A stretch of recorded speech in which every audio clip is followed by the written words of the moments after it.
বলেছিলাম আমার সামনে কেঁদো না। আমি কি তোমার কান্না দেখতে এতক্ষণ ধরে দাঁড়িয়ে আছি? ইলোরা তাড়াতাড়ি চোখ মুছে থমথমে গলায় বলল, এসব পাগলামির মানে কি? আমার বউয়ের জন্য আমি পাগলামি করব, তাতে তোমার কি? বউটা তো আমি। ও হ্যাঁ, আচ্ছা তাহলে এক কাজ করো, এখন ওই গোমরা মুখটাকে হাস্যোজ্জ্বল করে তোমার স্বামীকে একটু দেখার সুযোগ দিয়ে ধন্য করো মহারানী।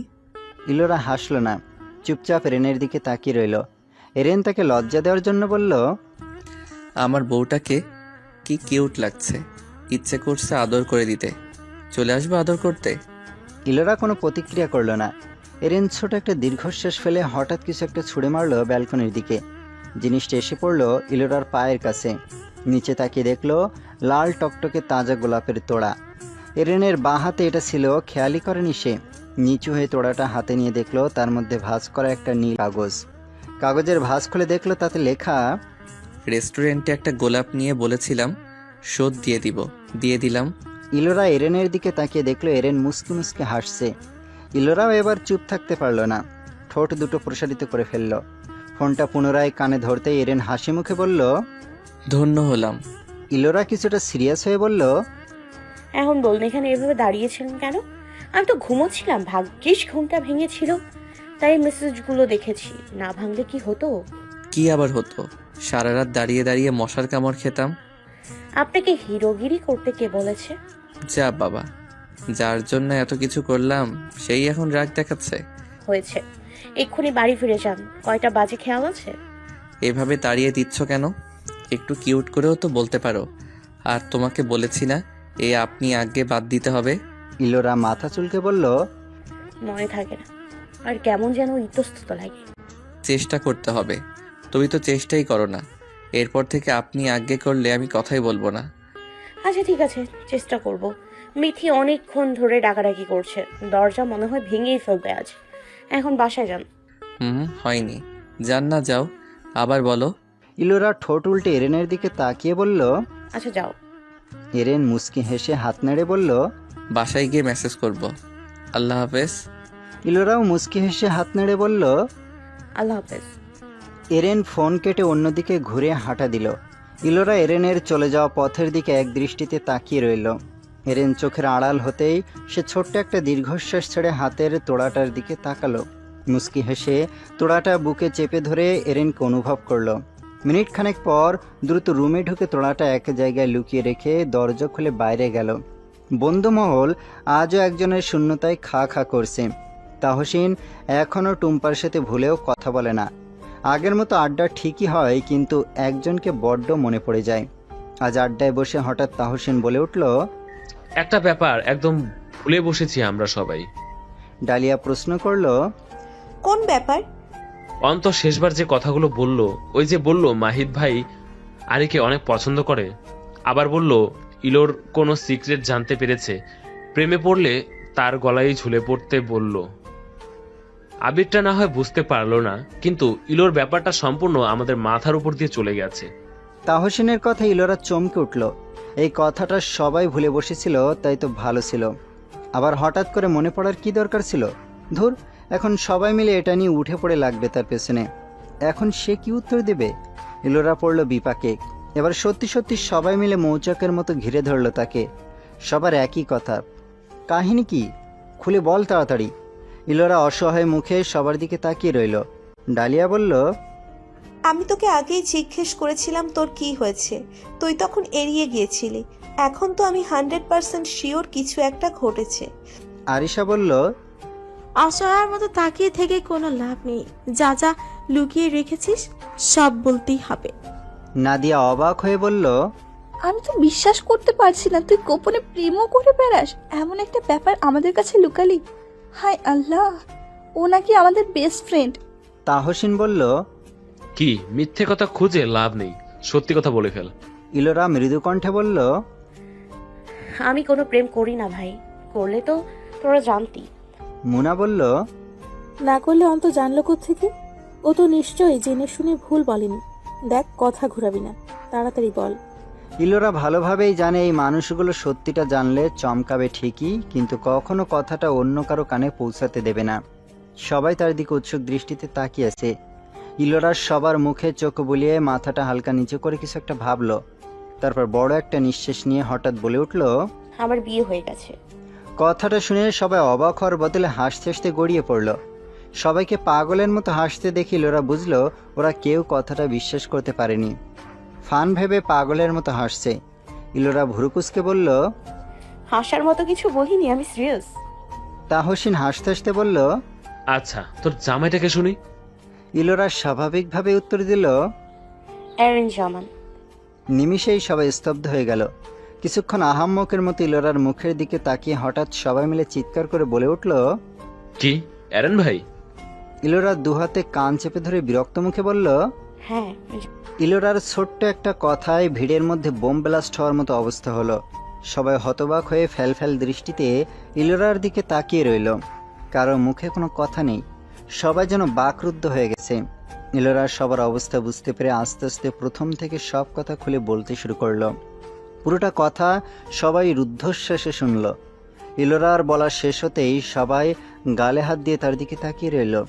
ডালিয়ার ঠোঁট উল্টে আফসোসের সুরে বলল, আমার বোনের বিয়ের 5 মাস হতে চললো, আর আমি আজ জানলাম। নাদিয়া দুঃখী দুঃখী মুখ করে বলল, আমি তো মনে মনে এরেন ভাইয়ার উপর ক্রাশ খাইছিলাম, এই কি করলি তুই? ইলো। টুম্পা গাল থেকে হাত সরিয়ে বলল, আমি শুধু ভাবছি কথাটা দুই পরিবারের সবাই জানলে সেদিন কি হবে। ইলোরা একটা দীর্ঘশ্বাস ছেড়ে চিন্তিত কণ্ঠে বলল, জানি না। ঘড়িতে 8:24 বাজে। পড়ার টেবিলে পাশাপাশি বসে আছে ডালিয়া আর ইলোরা। ইলোরা বইয়ের পাতায় চোখ বুলিয়ে চলেছে আর ডালিয়া গালে হাত দিয়ে চিন্তিত মুখে বসে আছে। ইলোরা বই বন্ধ করে তীক্ষ্ণ চোখে ডালিয়ার দিকে তাকিয়ে বলল, কে মরছে তোর? এমন মূর্তির মতো বসে আছিস কেন? ডালিয়া চিন্তিত কণ্ঠে বলল, কি করব বল, তুই যা শোনাইলি আজকে আমার মাথার মধ্যে ওই কথাই ঘুরপাক খাচ্ছে। এসব যেন কেউ না জানে। কতদিন আড়াল করে রাখবি? ওর মাস্টার্স শেষ না হওয়া পর্যন্ত, বিজনেসের দায়িত্ব না নেওয়া পর্যন্ত আঙ্কেল বিয়েতে রাজি হবে না। উনি খুব কঠিন মানুষ। তার আগে যদি কোনোভাবে সবাই জেনে যায়?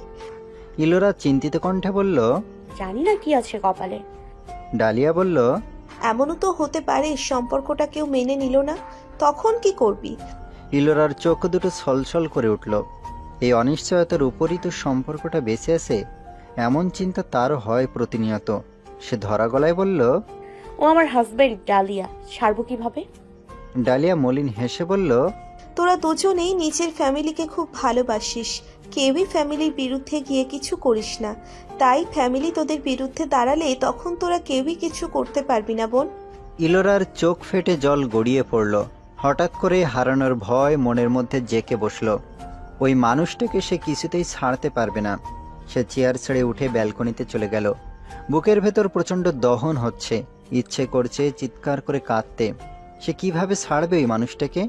আরও 1 মাস আগে ছাড়ার কথা বললে সে হয়তো এতটা কষ্ট পেত না, কিন্তু এখন ওই মানুষটা তার জীবনের সাথে আষ্টে পৃষ্ঠে জড়িয়ে পড়েছে। মুখে না বললেও মানুষটার পাগলামিই বলে দেয় তার ভালোবাসা কতটা প্রখর। তার সাথে প্রতিদিন কথা বলাটা অভ্যাসে পরিণত হয়ে গেছে। কণ্ঠস্বর শুনলে মনে প্রশান্তি মেলে। ভার্সিটিতে একবার তাকে দেখার জন্য মন কেমন আকুপাকু করে। সে নিজেও বোঝে মানুষটাকে সে নিজের অজান্তেই ভালোবেসে ফেলেছে। তাকে ছাড়লে সে কিছুতেই ভালো থাকতে পারবে না। ইলোরা দুহাতে মুখ চেপে ধরে ফুঁপিয়ে কেঁদে উঠল। ডালিয়া ভেতর থেকে ইলোরার কান্নার শব্দ শুনতে পেলেও এগিয়ে গেল না। এই কান্না থামানোর মতো কোনো সান্ত্বনার ভাষা তার জানা নেই, থাকলে অবশ্যই এগিয়ে যেত। টেবিলের ওপর ইলোরার ফোনটা সশব্দে বেজে উঠল। ডালিয়া ফোনের দিকে না তাকিয়ে গলা উঁচু করে ডেকে বলল, এলো তোর ফোন বাজছে। ইলোরা জানে কে ফোন করেছে। দ্রুত চোখ মুছে সে রুমে ঢুকে টেবিলের উপর থেকে ফোনটা নিয়ে আবার ব্যালকনিতে চলে গেল। ইলোরার ভেজা লাল চোখের দিকে তাকিয়ে ডালিয়া ছোট একটা দীর্ঘশ্বাস ফেলল। ইলোরা নিজের গলা পরিষ্কার করে ফোন রিসিভ করে হ্যালো বলল। ওপাশ থেকে এরেন বলল, কি করছিলেন বেগম সাহেবা? ইলোরা গলাটা স্বাভাবিক করে উত্তর দিল, এই পড়ছিলাম। আপনি?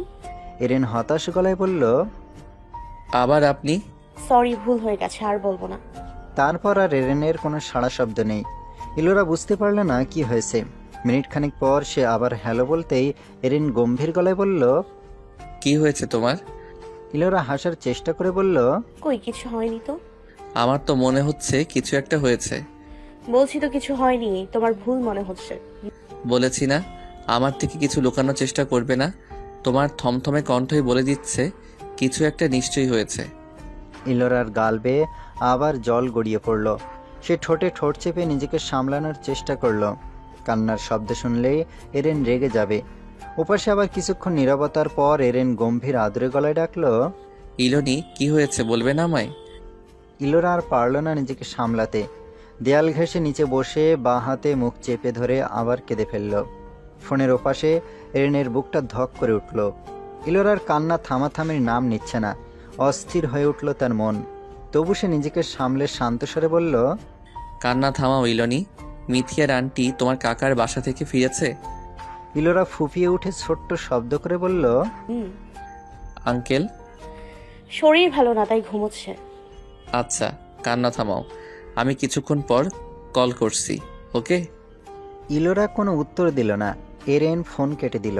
ইলোরা ফোনটা পাশে রেখে চোখ মুছল। মুছতে না মুছতে আবার জল গড়িয়ে পড়ল। তখনই ডালিয়া এসে তার পাশ ঘেঁষে বসে পড়ল। ইলোরা সেদিকে তাকালো না। ডালিয়াও সামনের দিকে দৃষ্টি রেখেই বলল, ভাইয়াকে খুব ভালোবাসিস তাই না? ইলোরা জবাব দিল না। ডালিয়া হঠাৎ বলে উঠল, তাহসিন এখনো ওর মনের কথা আমাকে জানায়নি, হয়তো জানাবে। একটু একটু করে আমিও ওর প্রতি দুর্বল হয়ে পড়ছি। আচ্ছা, কখনো কোনো পরিস্থিতিতে যদি আমরা আলাদা হয়ে যাই তাহলে এতটাই কষ্ট হবে তাই না? ইলোরা এবার ধরা গলায় জবাব দিল, তাহসিন কখনো তোকে ছাড়বে না ডালিয়া, এতদিনে এটুকু অন্তত বুঝতে পেরেছি। ডালিয়া আর কোনো কথা বলল না। দুজনে চুপচাপ বসে দুজনের মনের মানুষকে ভাবতে লাগলো। এভাবে অনেকটা সময় কেটে গেল, অথচ কারোর মুখেই কথা নেই। ইলোরা চোখ বন্ধ করে এরেনকে অনুভব করার চেষ্টা করলো। খুব ইচ্ছে করছে মানুষটাকে একবার আঁকড়ে ধরতে, তার বুকে মাথা রেখে সব ভয়কে জয় করতে। টানা 20 মিনিট পর আবার এরেনের ফোন এলো। ইলোরা পাশ থেকে ফোন উঠিয়ে রিসিভ করে কানে ধরতে এরেন বলে উঠল, গেটের কাছে আসো। ইলোরা অবাক হয়ে বলল, মানে? এক মিনিট, এখন এটা বলো না যে তুমি বাড়িতে চলে এসছো। বলবো কি, এটাই করেছি। পাগল হয়েছো তুমি? ভাইয়া এখন এলে কি হবে? ও আড্ডায় আছে, বাড়ি ফিরতে আরো 1-1.5 ঘন্টা লাগবে। তাড়াতাড়ি আসো। আমার ভয় লাগছে। তুমি ডালিয়া পাশ থেকে সবটাই বুঝতে পারল। সে ইলোরার এক হাতে মৃদু চাপ দিয়ে বলল, যা, এই রাতবেলা ভাইয়া ছুটে এসেছে তোর জন্য, ফিরিয়ে দিস না। ইলোরা অসহায় মুখে ডালিয়ার দিকে তাকিয়ে তারপর আবার বলল, আসছি। ইলোরা ফোনটা ডালিয়ার হাতে দিয়ে দ্রুত রুম থেকে বেরিয়ে বাবার রুমে উঠে দিল। বাবা বেঘরে ঘুমাচ্ছে। ইলোরা ধীর পায়ে বাড়ি থেকে বেরিয়ে এলো। গেটের কাছাকাছি পৌঁছে দেখলো অদূরেই এরেন দাঁড়িয়েছে, গায়ে একটা লাল জড়ানো। এরেন তাকে দেখে কয়েকটা এগিয়ে এলো। তারপর ইলোরার এক হাত ধরে কিছুটা দূরে নিয়ে গিয়ে মুখোমুখি দাঁড়ালো। ইলোরা অন্যদিকে তাকিয়ে রইল। কেঁদে কেটে তার চেহারার যে অবস্থা হয়েছে, না জানি এরেন এখন কত বকা দিবে। এরেন শান্ত দৃষ্টিতে ইলোরার দিকে তাকিয়ে শক্ত গলায় বলল, তোমার জামাই মরছে যে কান্না করে চোখ মুখ ফুলিয়ে বসে আছো? ইলোরা কথাটা এড়িয়ে নিচু স্বরে বলল, এই রাতের বেলায় কেন এসছো? বউ কেঁদে কেটে বালিশ ভেজাবে আর আমি শান্তিতে ঘুমাবো? কাঁদলে কি শান্তি পাও? কিছুটা হলেও তো পাই। এরেন নিজের বুকে ইশারা করে বলল, তাহলে এই বুক আছে কাকে শান্তি দেওয়ার জন্য? ইলোরা ছলছল চোখে এরেনের মুখের দিকে তাকালো। মানুষটা তাকে আবার কাঁদিয়ে ছাড়বে। এরেনের মুখটা কেমন যেন বিষণ্ণ লাগছে। এরেন বড় একটা শ্বাস নিয়ে দুপে এগিয়ে এসে ইলোরার মুখটা নিজের হাতে নিয়ে ধীর গলায় বলল, কি এমন হলো যে আমার ইলোনি এভাবে কান্নাকাটি করলো? এরেন এতটা কাছেই প্রথম এলো। এই স্পর্শটাও ইলোরার কাছে প্রথম। রনিদের বাড়িতে সে জ্ঞান হারানোর পর এরেন তাকে কোলে তুলেছিল, কিন্তু তখন সে অনুভব করতে পারেনি। তারপর তার জ্ঞান ফেরার পর একবার হাত ধরেছিল, কিন্তু তখন তার চোখে মুখে দুশ্চিন্তা ছিল। আর আজ এই স্পর্শে ভালোবাসা স্পষ্ট। ইলোরার চোখ বন্ধ করে ভালোবাসার স্পর্শ অনুভব করলো। এরেন আদুরে গলায় বলল, বলো কি হয়েছে? ইলোরা যেন একটা ঘোরের মধ্যে চলে গেল। সে হঠাৎ এরেনকে শক্ত করে জড়িয়ে ধরে তার বুকে মুখ গুজে ফুঁপিয়ে উঠল। এরেন স্তব্ধ হয়ে গেল। কি এমন হলো যে লাজুক মেয়েটা এভাবে তার বুকে আশ্রয় খুঁজতে এলো? এরেন এক হাত ইলোরার পিঠে ঠেকিয়ে আরেক হাতে আলতো করে মাথায় হাত বুলিয়ে দিতে দিতে বলল, এভাবে বুকে আশ্রয় পড়ে কাঁদলে যদি আমার হার্ট অ্যাটাক হয়, তার দায় কে নেবে শুনি? ইলোরা এরেনের শালটা খামচে ধরল। কিছুক্ষণ পর কিছুটা শান্ত হয়ে নাক টেনে বলল, যদি আমাদের কারোর ফ্যামিলির সম্পর্কটা মেনে না নেয় তাহলে কি তুমি আমাকে ছেড়ে দেবে? এরেন এতক্ষণে বুঝতে পারল প্রেয়সীর কান্নার কারণ। সে দুহাতে ইলোরার মুখটা বুক থেকে তুলে চোখে চোখ রেখে বলল, তুমি আমার প্রেমিকা নও যে ইচ্ছে হলে ছেড়ে দেব। তুমি আমার স্ত্রী ইলোনি, তোমাকে ছাড়ার প্রশ্নই ওঠে না। তুমি চাইলেও আমি তোমাকে ছাড়বো না। স্ত্রী ভালোবাসার জন্য, ছেড়ে দেওয়ার জন্য না। পরিস্থিতি কি তা মানবে? ছাড়ার হলে আজ প্রায় 5 মাস পরেও আমরা স্বামী স্ত্রী থাকতাম না, অনেক আগেই ছেড়ে দিতাম। জীবনের শেষ মুহূর্ত পর্যন্ত আমি তোমার সাথে কাটাতে চাই ইলোনি। এতদিনেও তুমি সেটা বুঝতে পারলে না? ইলোরা মাথা নিচু করে ফেলল। এরেন ইলোরার চোখের পানি মুছে দিয়ে বলল, আর এক ফোঁটা পানিও যেন না গড়ায় চোখ থেকে। চোখের পানি অনেক মূল্যবান, সামান্য ভয়ে তা ব্যয় করো না। এতটা আবেগী হওয়া ঠিক না ইলোনি, নিজেকে সামলাতে শেখো। এতটুকুতে ভেঙে পড়লে কঠিন পরিস্থিতি সামলাবে কিভাবে? ইলোরা চুপচাপ এরেনের বুক বরাবর তাকিয়ে রইল। এরেন হঠাৎ ইলোরার কানের কাছে মুখ এনে ধীর গলায় বলল, কেউ যে আবেগের বশে আমার এতটা কাছে চলে এসেছে তা কি তার খেয়াল আছে? এখন যদি আমিও আবেগের বশে আদর করে দেই তাহলে আমার কিন্তু কোনো দোষ নেই। ইলোরা লজ্জা লাল হয়ে গেল। সত্যি আবেগের বশে সে যে এরেনের এতটা কাছে চলে এসেছে খেয়ালই ছিল না। সে দ্রুত এরেনকে ছেড়ে সরে যেতে চাইলেই এরেন দুহাতে তার কোমর ধরে আরো কাছে টেনে নিল। ইলোরা লজ্জায় চোখ খিচে বন্ধ করে রাখল। তার লাজুক মুখের দিকে তাকিয়ে এরেন মুচকে হাসল। মৃদু কণ্ঠে বলল, চোখ খুলো। ইলোরা ডানে বায়ে মাথা দোলালো। এরেন ফিসফিস করে বলল, তোমার ঠোঁট। কথাটা শেষ না হতে ইলোরা ফট করে চোখ খুলে চোখ বড় বড় করে তাকালো। তাকিয়ে দেখলো এরেন ঠোঁট টিপে দুষ্ট হাসছে। ইলোরার লজ্জায় মাটিতে মিশে যেতে ইচ্ছে করলো। সে লাজুক হেসে মাথা নিচু করে বিড়বিড় করে বলল, এরেন বলল, তুমি যে ইচ্ছে করে আমাকে ঝাপটে ধরলে তখন তুমিও তো দেখছি অসভ্য হয়ে গেছো। ইলোরা এরেনের থেকে সরার চেষ্টা করে বলল, ছাড়ো, কেউ দেখে ফেললে। এরেন শক্ত করে আঁকড়ে ধরে বলল, তুমি যখন আমার কাছে এসেছো তখন এটা মাথায় আসেনি? ইলোরা অসহায় মুখে বলল। আমার তো খেয়ালই ছিল না। এরেনও ইলোরার মতো করে বলল, আমারও খেয়াল নেই। লজ্জা নেই তোমার? খুব আছে, কিন্তু আমার লজ্জাবতী বউ যখন ইচ্ছে করে কাছে এসেছে তখন একটু নির্লজ্জ হতে দোষ কি? আমারই তো বউ। তাছাড়া প্রথম কাছে আসাটা এত তাড়াতাড়ি শেষ হয়ে যাবে? ইলোরা গাল ফুলে অন্যদিকে তাকালো। এরেন মুগ্ধ দৃষ্টিতে তার লজ্জাবতীকে দেখতে ব্যস্ত হলো। কিছুক্ষণ পর ইলোরা এরেনের হাতে চিমটি কেটে বলল, আব্বু জেগে আমাকে না দেখতে পেলে সর্বনাশ হয়ে যাবে। এরেন কিছু একটা ভেবে ইলোরাকে ছেড়ে দিয়ে বলল, আচ্ছা যাও।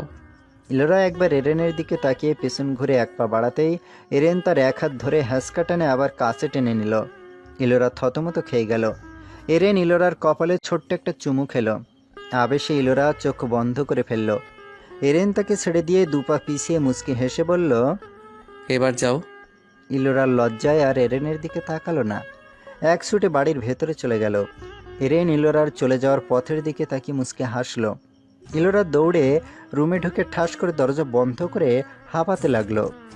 লজ্জায় তার মুখ লাল বর্ণ ধারণ করেছে। মানুষটা কান্না থামাতে সেইভাবে লজ্জায় ফেলে দেবে কে জানতো।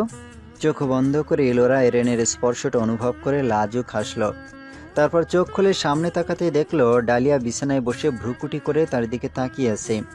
ইলোরা নিজেকে সামলে অপ্রস্তুত হাসল। ডালিয়াও ইলোরার মতো হেসে বলল, আজকাল কান্নার পর মানুষ লজ্জায় লাল হয়ে জানতাম না তো। দুলাভাই কি এমন জাদু করলো? ইলোরা ওয়াশরুমের দিকে পা বাড়িয়ে বলল। তাওসিনকে জিজ্ঞেস করিস জামাইরা কি জাদু করে। ডালিয়া আহাম্মকের মতো তাকিয়ে থেকে বিড়বিড় করে বলল, বিয়ে করে বেশি পেকে গেছে মেয়েটা। আজ শুক্রবার, ভার্সিটি বন্ধ, তাই সাকিব ঠিক করলো ডালিয়া আর ইলোরাকে নিয়ে মার্কেটে যাবে ওদের প্রয়োজনীয় জিনিস কেনার জন্য। সকাল 9:30টায় ইলোরা আর ডালিয়া রেডি হতে লাগলো। তখনই এরেনের ফোন এলো। ইলোরা ফোন রিসিভ করে কানে ধরতেই এরেন ঘুম ঘুম কণ্ঠে বলল, গুড মর্নিং আমার মিষ্টি বউটা। ইলোরা বলল, মর্নিং অনেক আগে হয়েছে, এখনো শুয়ে আছো তুমি? এরেন অলসভাবে বলল, আজ তো ভার্সিটিতে যেতে হবে না, তাই তারাও নেই। আমার তাড়া আছে, তুমি আরো ঘুমাও পড়ে পড়ে। কিসের তারা? মার্কেটে যাচ্ছি কেনাকাটা করতে। এরেন লাফ দিয়ে উঠে বসে বলল, আমিও যাব। ইলোরা ভ্রুকুটি করে বলল, তুমি কোথায় যাবে? মার্কেটে। কেন? আজ তো তোমাকে দেখার উপায় নেই, মার্কেটে গেলে দেখা হবে তোমার সাথে। পাগল, তুমি এখনো ফ্রেশ হওনি, ব্রেকফাস্ট করনি, দরকার নেই যাওয়ার। তাছাড়া আমরা বেশিক্ষণ থাকবো না। এরেন দুঃখী দুঃখী গলায় বলল, ও বউ, তোমার ইচ্ছে করে না আমাকে দেখতে? আশ্চর্য, কাল তো আমাদের দেখা হবে। এখন ইচ্ছে করলেও তোমার আসার দরকার নেই। আমরা একা যাচ্ছি না, ভাইও যাচ্ছে। তার মানে তোমার ইচ্ছে করে, রাইট? ইলোরা হিজাবে পিন লাগাতে লাগাতে হেসে বলল, থামো তো, চুপচাপ উঠে ফ্রেশ হয়ে ব্রেকফাস্ট করো, পরে কথা বলবো, এখন বাই। এরেন গাল ফুলিয়ে বলল। ওকে বেগম সাহেবা। ইলোরা হাসতে হাসতে ফোন রেখে দিল। ডালিয়া বলল, না করলি কেন? ও মাত্র ঘুম থেকে উঠেছে, শুধু শুধু কষ্ট করবে, কি করতে বলো? বউকে দেখতে চাইছে, তাতে আবার কষ্ট কিসের? তুই থাম, চল এখন। ওরা দুজন রুম থেকে বেরোতেই সাকিবও বেরিয়ে এলো। বাড়ি থেকে বেরিয়ে রওনা দিল মার্কেটের উদ্দেশ্যে। মার্কেটে পৌঁছে সাকিব বলল, তোদের যা লাগে দেখ, আমি ওদিকটায় আসি। সাকিব গিয়ে নিজের জন্য শার্ট দেখতে লাগলো। ইলোরা আর ডালিয়া ঘুরে ঘুরে নিজেদের জন্য এটা ওটা দেখতে লাগলো। হঠাৎ ইলোরার চোখ চলে গেল পাশের একটা দোকানে। সে চোখ বড় করে অবাক কণ্ঠে বলল। কে শোনে কার কথা? ডালিয়া ইলোরার দৃষ্টি অনুসরণ করে সামনে তাকিয়ে ফিক করে হেসে বলল, আমি জানতাম এমন কিছুই হবে। পাশের দোকান থেকে এরেন আর জারিন ওদের দিকে এগিয়ে এলো। জারিন এসে ইলোরাকে জাপটে ধরে বলল, ভাবি কেমন আছো? ইলোরা হেসে বলল, ভালো আছি আপু, তুমি কেমন আছো? ভালো। তোমার জামাই আমাকে টেনে হিচড়ে মার্কেটে নিয়ে এসেছে তোমার সাথে দেখা করার জন্য। ইলোরা বাঁকা চোখে এরেনের দিকে তাকিয়ে বলল। তোমাকে না বললাম আসার দরকার নেই? এরেন মাথা চুলকে বলল। তুমি বললেই আমি শুনবো। ডালিয়া গলা ঝাড়ে জারিনকে বলল, আপু আমাকে ড্রেস চুজ করতে একটু হেল্প করো প্লিজ। জারিন ডালিয়ার হাত ধরে দোকানের দিকে এগোতে এগোতে বলল। আচ্ছা চলো। ইলোরা ভুরুকুসকে ওদের দিকে তাকিয়ে আছে। এরেন ইলোরার কানের কাছে মুখ নিয়ে জোরে কাশির শব্দ করল। ইলোরা চমকে উঠে দুপা পিছিয়ে যেতেই এরেন ফিক করে হেসে উঠল। ইলোরা মুখ ফুলিয়ে বলল। এত তাড়াতাড়ি এলে কিভাবে? এরেন দাঁত কেলিয়ে হেসে বলল। বাবার গাড়ি নিয়ে। সাকিব কোথায়? ওদিকটায় আছে। এরেন ইলোরার হাত ধরে টেনে অন্যদিকে নিয়ে গেল। একটু আড়ালে গিয়ে দাঁড়ালো দুজন। ইলোরা বলল, এখানে নিয়ে এলে কেন? ভাই খুঁজবে তো। এরেন ইলোরার ঠোঁটে আঙুল চেপে ধরে বলল। চুপচাপ দাঁড়াও, কোনো কথা বলবে না। তারপর আঙুল সরিয়ে বলল। চোখ বন্ধ করো। ইলোরা প্রশ্ন ভরা দৃষ্টিতে এরেনের দিকে তাকালো। এরেন তাড়া দিতেই সে চোখ বন্ধ করলো। মিনিট খানেক পরেই পায়ে কারো হাতের স্পর্শ পেয়ে ফট করে চোখ খুলল। নিচের দিকে তাকিয়ে দেখলো এরেন হাঁটু গেড়ে বসে তার পা ধরেছে। ইলোরা লাফিয়ে উঠতে গেলে এরেন তার পা দুটো চেপে ধরে চোখ পাকিয়ে বলল। একটু নড়বে না, চোখ খুলতে বারণ করেছি না? ইলোরা নড়াচড়া করতে করতে বলল। পায়ে হাত দিচ্ছ কেন তুমি? আশেপাশের লোকজন তাকিয়ে আছেন। এরেন ইলোরার কথায় কান্না দিয়ে নিজের কাজ শেষ করে উঠে দাঁড়ালো। ইলোরা নিজের পায়ের দিকে তাকিয়ে উচ্ছ্বসিত হয়ে বলল। নুপুর কত সুন্দর। এরেন হাসি মুখে বলল। যাক, মহারানীর পছন্দ হয়েছে। তুমি কিনেছো? আর কে কিনবে? কি দরকার ছিল এসবের? এরেন দুপা এগিয়ে গিয়ে বলল। এগুলো সবসময় পায়ে রাখবে, খুলবে না কখনো। ইলোরা হাসল। এরেন এদিক ওদিক চোখ বুলিয়ে হঠাৎ টুকুস করে ইলোরার বাগালে একটা চুমু খেল। ঘটনাটা এত তাড়াতাড়ি ঘটল যে ইলোরা গালে হাত দিয়ে হাঁ করে এরেনের দিকে তাকিয়ে রইল। এরেন দুষ্ট হেসে নিচু স্বরে বলল। এভাবে তাকিয়ে থাকলে আরেক গালেও। এরেনের কথার মাঝে ইলোরা এরেনের বুকে হালকা একটা ঘুষি মেরে বলল। অসভ্য। তাহলে আরেকটু অসভ্যতামি করি। কথাটা বলে এরেন আরও কাছে এগিয়ে আসতে নিতেই ইলোরা ওকে মৃদু ধাক্কা দিয়ে সরিয়ে লাজুক হেসে দ্রুত সেখান থেকে চলে এলো। এরেনও হেসে ওর পিছু নিল। জারিন আর ডালিয়া ওদের দেখে এগিয়ে এলো। জারিন ভুরু নাচিয়ে বলল। এত তাড়াতাড়ি প্রেম শেষ হয়ে গেল? ইলোরা লজ্জায় চোখ পাকিয়ে এরেনের দিকে তাকালো। ডালিয়ার ঠোঁট টিপে হাসছে। এরেন জারিনের মাথায় টোকা মেরে বলল। বেশি পাকনামি করতে বলি নাই তোরে। সাকিব কই? ডালিয়া হেসে বলল। তার তো খবরই নেই, দোকানে গিয়ে দোকানদারি করতে লেগে পড়লো নাকি কে জানে। এরেন সামনের দিকে পা বাড়িয়ে বলল। আমি দেখছি। প্রায় 3 মিনিটের মধ্যেই এরেন আর সাকিব একসাথে ফিরল। সাকিব বলল। তোদের কেনাকাটা হয়েছে? আমার এক ফ্রেন্ডের সাথে দেখা হয়েছে, তাই ওর সাথে কথা বলতে গিয়ে দেরি হয়ে গেল। ডালিয়া বলল। হ্যাঁ হয়েছে। এরেন সাকিবকে প্রশ্ন করলো। চলে যাবি এখন? সাকিব বলল। হ্যাঁ, তোরা কখন যাবি? জারিনের কেনাকাটা বাকি আছে এখনো। আচ্ছা, তাহলে বিকেলে দেখা হবে। ওকে। সাকিব ইলোরা আর ডালিয়াকে বলল। আয়, বিল মিটিয়ে আসি আগে। সাকিব সামনের দিকে হাঁটা দিল, ডালিয়াও তার পিছু নিল। জারিন বলল। বাই ভাবি, আবার দেখা হবে একদিন। ইলোরা জারিনের কথায় মুচকি হেসে মাথা দুলিয়ে এরেনের দিকে তাকালো। এরেন মুচকি হেসে বলল। সাবধানে যেও, বাসায় ফিরে ফোন করব। ইলোরা এবারও মুচকি হেসে মাথা দুলিয়ে চলে গেল। এরেন ইলোরার চলে যাওয়া পথের দিকে তাকিয়ে রইল। জারিন বলল। মেয়েটাকে সারা জীবন নিজের কাছে রাখার ব্যবস্থা করতে হবে তাড়াতাড়ি ভাইয়া। এরেন ছোট একটা নিঃশ্বাস ফেলে বলল। ওই দোকানে চলো। সাকিব ইলোরা আর ডালিয়া বাড়ি ফিরে দেখল মালিহা বেগম আর মিথিলা ফিরে এসেছে। ওদেরকে দেখেই মিথিলা ঠোঁট উল্টে বলল। ভাই, তুমি স্বার্থপরের মতো আমাকে রেখে ওদের দুজনকে নিয়ে মার্কেটে চলে গেলে। সাকিব এগিয়ে গিয়ে মিথিলার মাথায় হাত বুলিয়ে বলল। মন খারাপ করে না বোন, তোকে একা নিয়ে যাব, ওকে? মিথিলা মন খারাপ করে বলল। সবার সাথে যাওয়ার মজাই আলাদা, কবে নিয়ে যাবে তাও তো কোনো ঠিক নেই। সাকিব বলল। সামনের শুক্রবার নিয়ে যাব, প্রমিস। মিথিলা মাথা কাত করে হতাশ ভঙ্গিতে বলল। ওকে। ডালিয়া আর ইলোরার পিছন পিছন মিথিলাও রুমে গেল। তারপর কে কি এনেছে তা বের করে দেখতে লাগলো। ইলোরা অলস ভঙ্গিতে ধপ করে বিছানায় শটান শুয়ে পড়ল। কিছুক্ষণ পর মিথিলা হঠাৎ চোখ বড় করে বলল। ওয়াও আপি, তোমার পায়ের নুপুর তো কি সুন্দর, আজ কিনেছো? ইলোরা ফট করে চোখ খুলে একবার পায়ের দিকে তাকিয়ে বলল। হ্যাঁ, আমার বেস্ট ফ্রেন্ড তানিশারও সেই নুপুর আছে, তুমি এটা আমাকে দিয়ে দাও না প্লিজ। ইলোরা লাফিয়ে উঠে পা দুটো গুটিয়ে বসে বলল। একদম না, এগুলো দেওয়া যাবে না। তুই আগামী শুক্রবার যখন মার্কেট যাবি তখন এমন কিনিস। মিথিলা মন খারাপ করে বলল। এখন তো নাও পেতে পারি, আমি কিছু চাইলে তুমি তো কখনো এমন সঙ্গে সঙ্গে না করো না, তাহলে এখন এমন করছো কেন? ইলোরা অসহায় মুখে ডালিয়ার দিকে তাকালো। ডালিয়া বুঝতে পারলো এগুলো ইলোরা কেনেনি, কিনলে সে অবশ্যই দেখাতো। নিশ্চয়ই এরেন গিফট করেছে। ডালিয়া বলল। মিথি, ও ওগুলো খুব পছন্দ করে কিনেছে, তুই এক কাজ কর, আমারটা নে। এই দেখ, আমিও কিনেছি। এই বলে ডালিয়া ব্যাগ থেকে ওর নূপুর জোড়া বের করলো। মিথিলা বলল। তোমারটা তো অন্য রকম।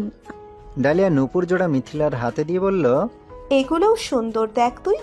মিথিলা সেগুলো উল্টে পাল্টে দেখে হেসে বলল। আসলে সুন্দর, থ্যাংক ইউ আপি।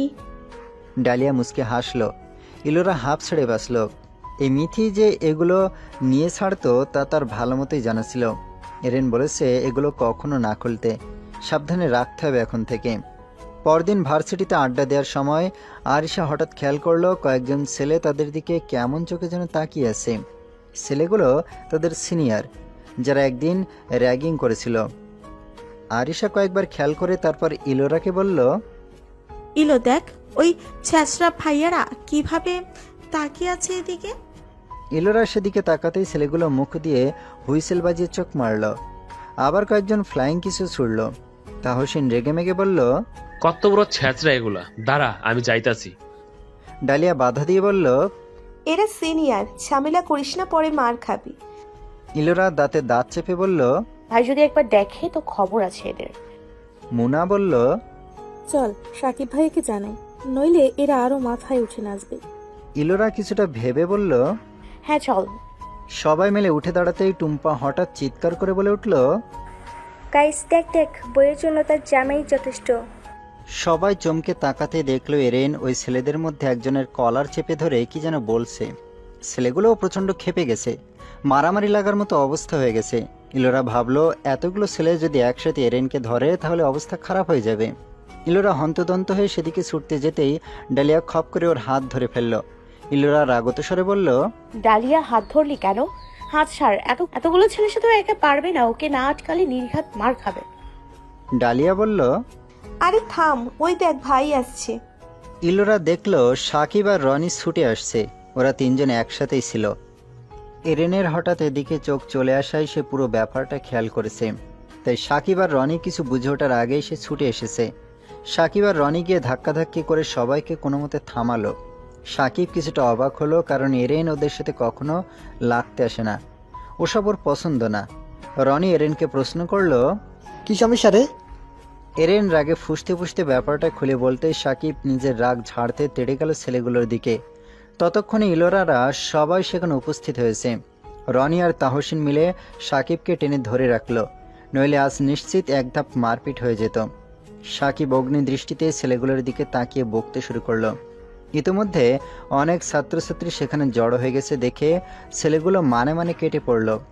রনি সাকিবকে বুঝাতে ব্যস্ত।